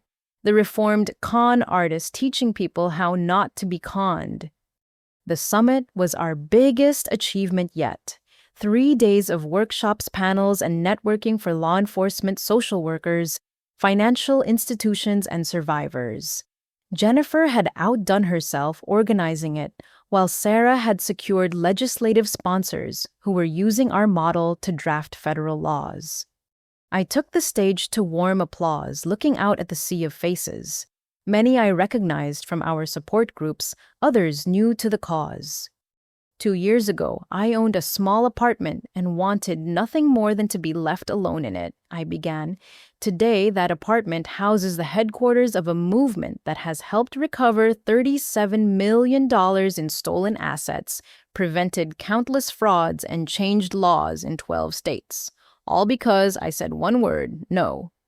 The audience listened as I shared the statistics. 1 in 5 elderly Americans experiencing financial exploitation, usually by family. Average losses of $90,000 per victim. Less than 1 in 40 cases ever prosecuted. But we're changing that, I continued, through education legislation and most importantly, through breaking the silence. Financial abuse thrives in shame and secrecy. We're bringing it into the light. Madison's keynote was masterful. She dissected her own tactics with clinical precision, showing video examples of how predators identify and groom victims. The audience was riveted, occasionally gasping at how subtle and insidious the techniques were. I chose my victims carefully, she explained. Lonely people, trusting people, people who valued family and wouldn't believe their own blood could betray them. I weaponized love against them. Now I teach others to recognize when love is being used as a weapon against them. During the break, I was approached by a woman in her 70s, elegantly dressed but with tired eyes. Ms. Martinez, I'm Dorothy Chen from San Francisco. My son has been stealing from me for years. I don't know what to do. He's my only child. I guided her to our victim services booth where Jennifer and her team took over. It never got easier seeing the pain in these people's eyes, but at least now they had somewhere to turn. The weekend was a whirlwind of panels and connections. I moderated a discussion on When Family Becomes Enemy, featuring Detective Chen Alexandra, whose book had won a Pulitzer, and 3 survivors who'd rebuilt their lives after family fraud. But the most powerful moment came during Madison's workshop for teenagers. 40 kids, all experiencing or escaping family financial abuse, sat in a circle as she taught them to recognize the signs. Manipulation starts small, she explained. A guilt trip about not sharing your birthday money, a parent borrowing from your college fund just this once, signing documents you don't understand because family trusts family. These are red flags, not normal family behavior. A 16-year-old named David raised his hand. My stepdad says if I really loved my mom, I'd sign papers to help with their business, but something feels wrong. Trust that feeling, Beer, Madison said firmly. Real love never requires you to sign documents you don't understand. Real love protects your future, not exploits it. After the workshop, David approached us privately. Within an hour, we had him connected with legal services. Within a week, we'd uncovered that his stepfather was trying to use David's inherited trust fund as collateral for gambling debts. Another save, Madison murmured as we watched David leave with his advocate.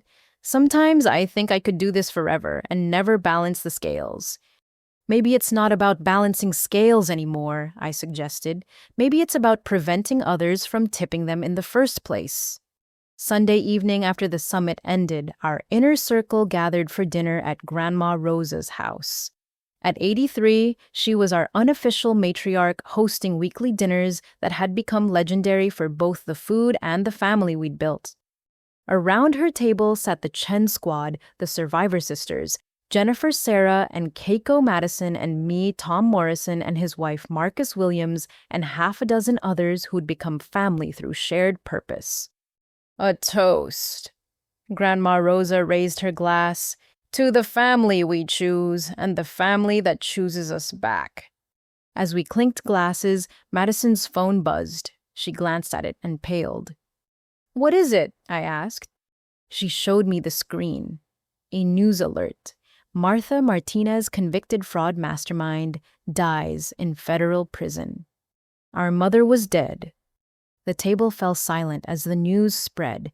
I felt nothing. Then guilt for feeling nothing. Then anger at the guilt. How was all I managed. Madison scrolled through the article. Heart attack. She was in the prison library teaching her literacy class. Died instantly. I'll make arrangements, Marcus Williams offered gently. No, I said firmly. She made her choices. Let the state handle it. Some looked shocked at my coldness, but Grandma Rosa nodded approvingly. The dead don't deserve more consideration than they gave the living. Martha chose money over her daughters. Let money bury her. Later that evening, Madison and I sat on my apartment balcony. Yes, still the same apartment, though now by choice rather than necessity. The city lights sparkled below us, life continuing despite our mother's death. Should we feel something? Madison asked. Grief, relief, anything. I think we grieved our mother years ago. The woman who died today was just the shell that betrayed us. She saved Cecilia Valdez, took a shank for her. One good act doesn't erase a lifetime of evil. No, but maybe it meant she died as something better than she lived.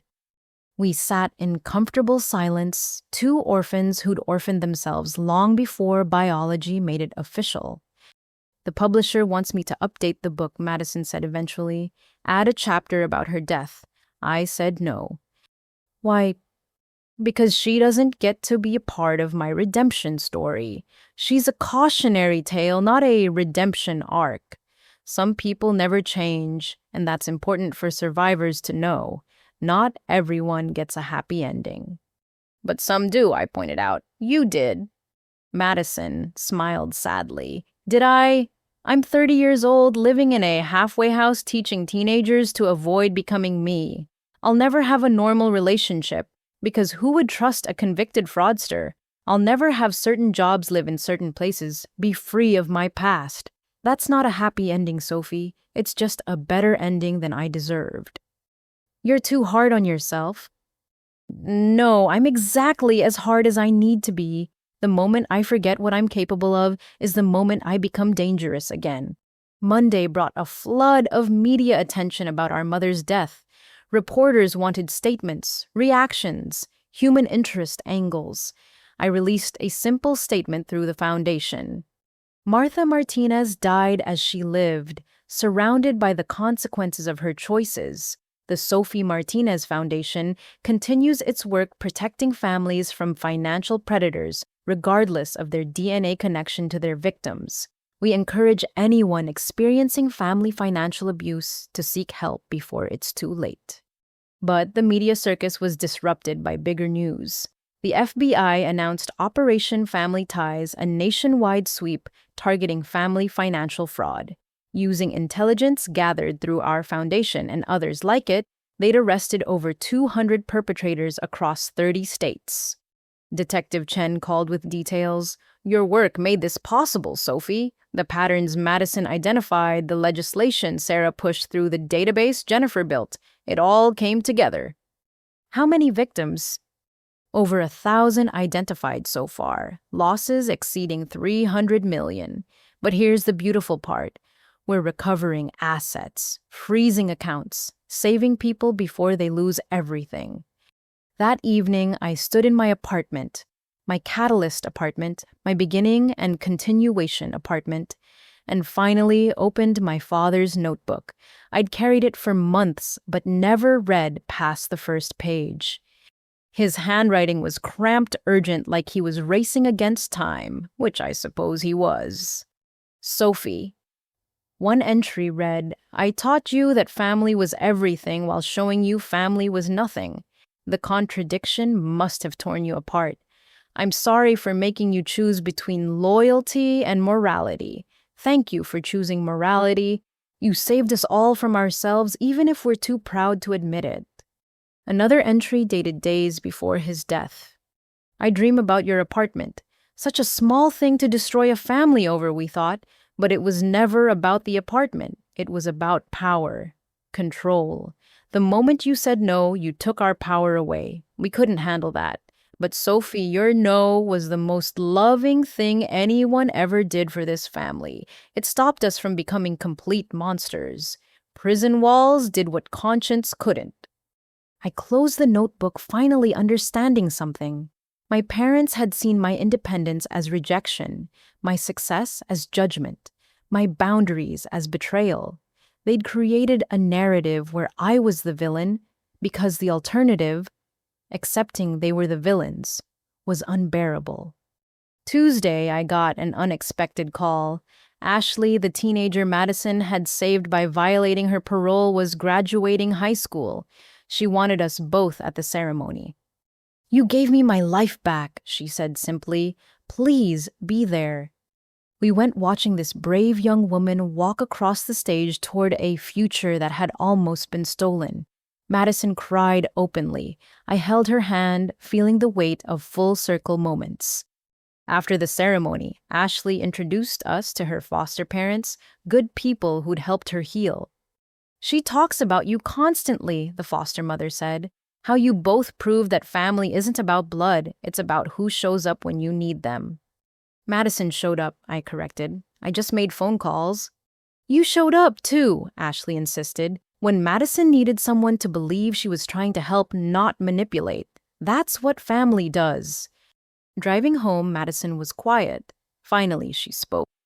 "I want to move forward, really forward, not just existing in the shadow of what I did, but building something new." "What does that look like?" "I've been accepted to law school, part-time program for people with records. I want to be a victims' rights attorney, use my inside knowledge legally this time." "Madison, that's wonderful." "The parole board has to approve, and the Bar Association will scrutinize every breath I've ever taken. It might be impossible." "Impossible like me keeping my apartment when the whole family came for it." She laughed, a sound lighter than I'd heard in years. "Yeah, that kind of impossible." Wednesday brought another surprise. Marcus Williams called with news about the trust Grandpa had hidden, the one Madison had forfeited due to her felony conviction. "There's been a development. The trust has grown to $4.7 million, and there's a provision we missed. If one beneficiary forfeits their share, the remaining beneficiary can choose to redistribute up to half to causes supporting family financial fraud victims. I want Madison to have her education funded from it. Full ride through law school." "Sophie, she forfeited her claim." "I'm not giving it to her. I'm investing in her ability to help others. That serves the cause of supporting victims." "Creative interpretation. I like it. I'll draw up the paperwork." That afternoon, I told Madison. She stared at me in shock. "I can't accept that." "It's not yours to accept or refuse. It's a grant from the trust to a future victim's rights attorney. All you can do is decide whether to use it." "Sophie." "Madison, you've paid enough. In prison time, in restitution, in the work you do every day. Let someone invest in your future for once, instead of stealing from it." She broke down, completely sobbing in a way that had nothing to do with manipulation and everything to do with genuine emotion. I held my sister while she cried, feeling our relationship shift into something new. Not the relationship we should have had growing up, but the one we'd earned through fire. The next months flew by. Madison started law school while continuing her work with the foundation. Jennifer's podcast hit 1 million downloads. Sarah's legislation passed at the federal level. Keiko's security protocols were adopted by major banks. And I kept saying no when it mattered and yes when it counted. No to people who tried to exploit others. Yes to funding solutions. No to forgetting where we came from. Yes to building where we were going. The 1-year anniversary of our mother's death passed without fanfare. Madison and I marked it by teaching a workshop together, saving 3 more teenagers from exploitation. That felt like the most appropriate memorial possible. Do you ever think about what life would have been like, Madison asked that night, if they'd just been normal parents? Sometimes, but then I think about all the people we've helped because they weren't. Jennifer, Sarah, Keiko, Ashley, Marcus, hundreds of others. Our pain became their prevention. Silver linings to storm clouds. More like phoenixes from ashes. We burned down, but we rose up. As I write this now, sitting in my apartment, yes, that apartment, my forever apartment, I'm preparing for tomorrow's board meeting. We're voting on opening 10 new locations, hiring 50 more staff, launching a nationwide awareness campaign. Madison just texted. She got an A on her criminal law exam. Turns out understanding criminal thinking helps with criminal law. Who knew, she wrote. I smiled, thinking about the journey from cake to courtroom, from fraud to foundation, from family that destroys to family that builds. My phone buzzed with another text. This one from a number I didn't recognize. Ms. Martinez. My name is Rebecca Thompson. I'm 15. My parents are making me sign papers I don't understand. They say family trusts family, but something feels wrong. Can you help? I forwarded the message to our emergency response team, knowing by morning Rebecca would have advocates, lawyers, and protection. Another save. Another future protected. In the end, that's what this story is about. Not the cake, though. That video will apparently live forever on the internet. Not the millions stolen or recovered. Not even the family that fell apart. It's about the power of no, the strength in boundaries, the courage to stand alone until you find your real tribe. It's about learning that family isn't who you're born to, but who you'd be reborn with if you had the choice. I chose Grandma Rosa, who taught me to save and survive. I chose the Chen Squad, who believed in justice. I chose the Survivor Sisters, who showed that thriving is the best revenge. I even chose Madison once she chose to change. And somehow, miraculously, they all chose me back.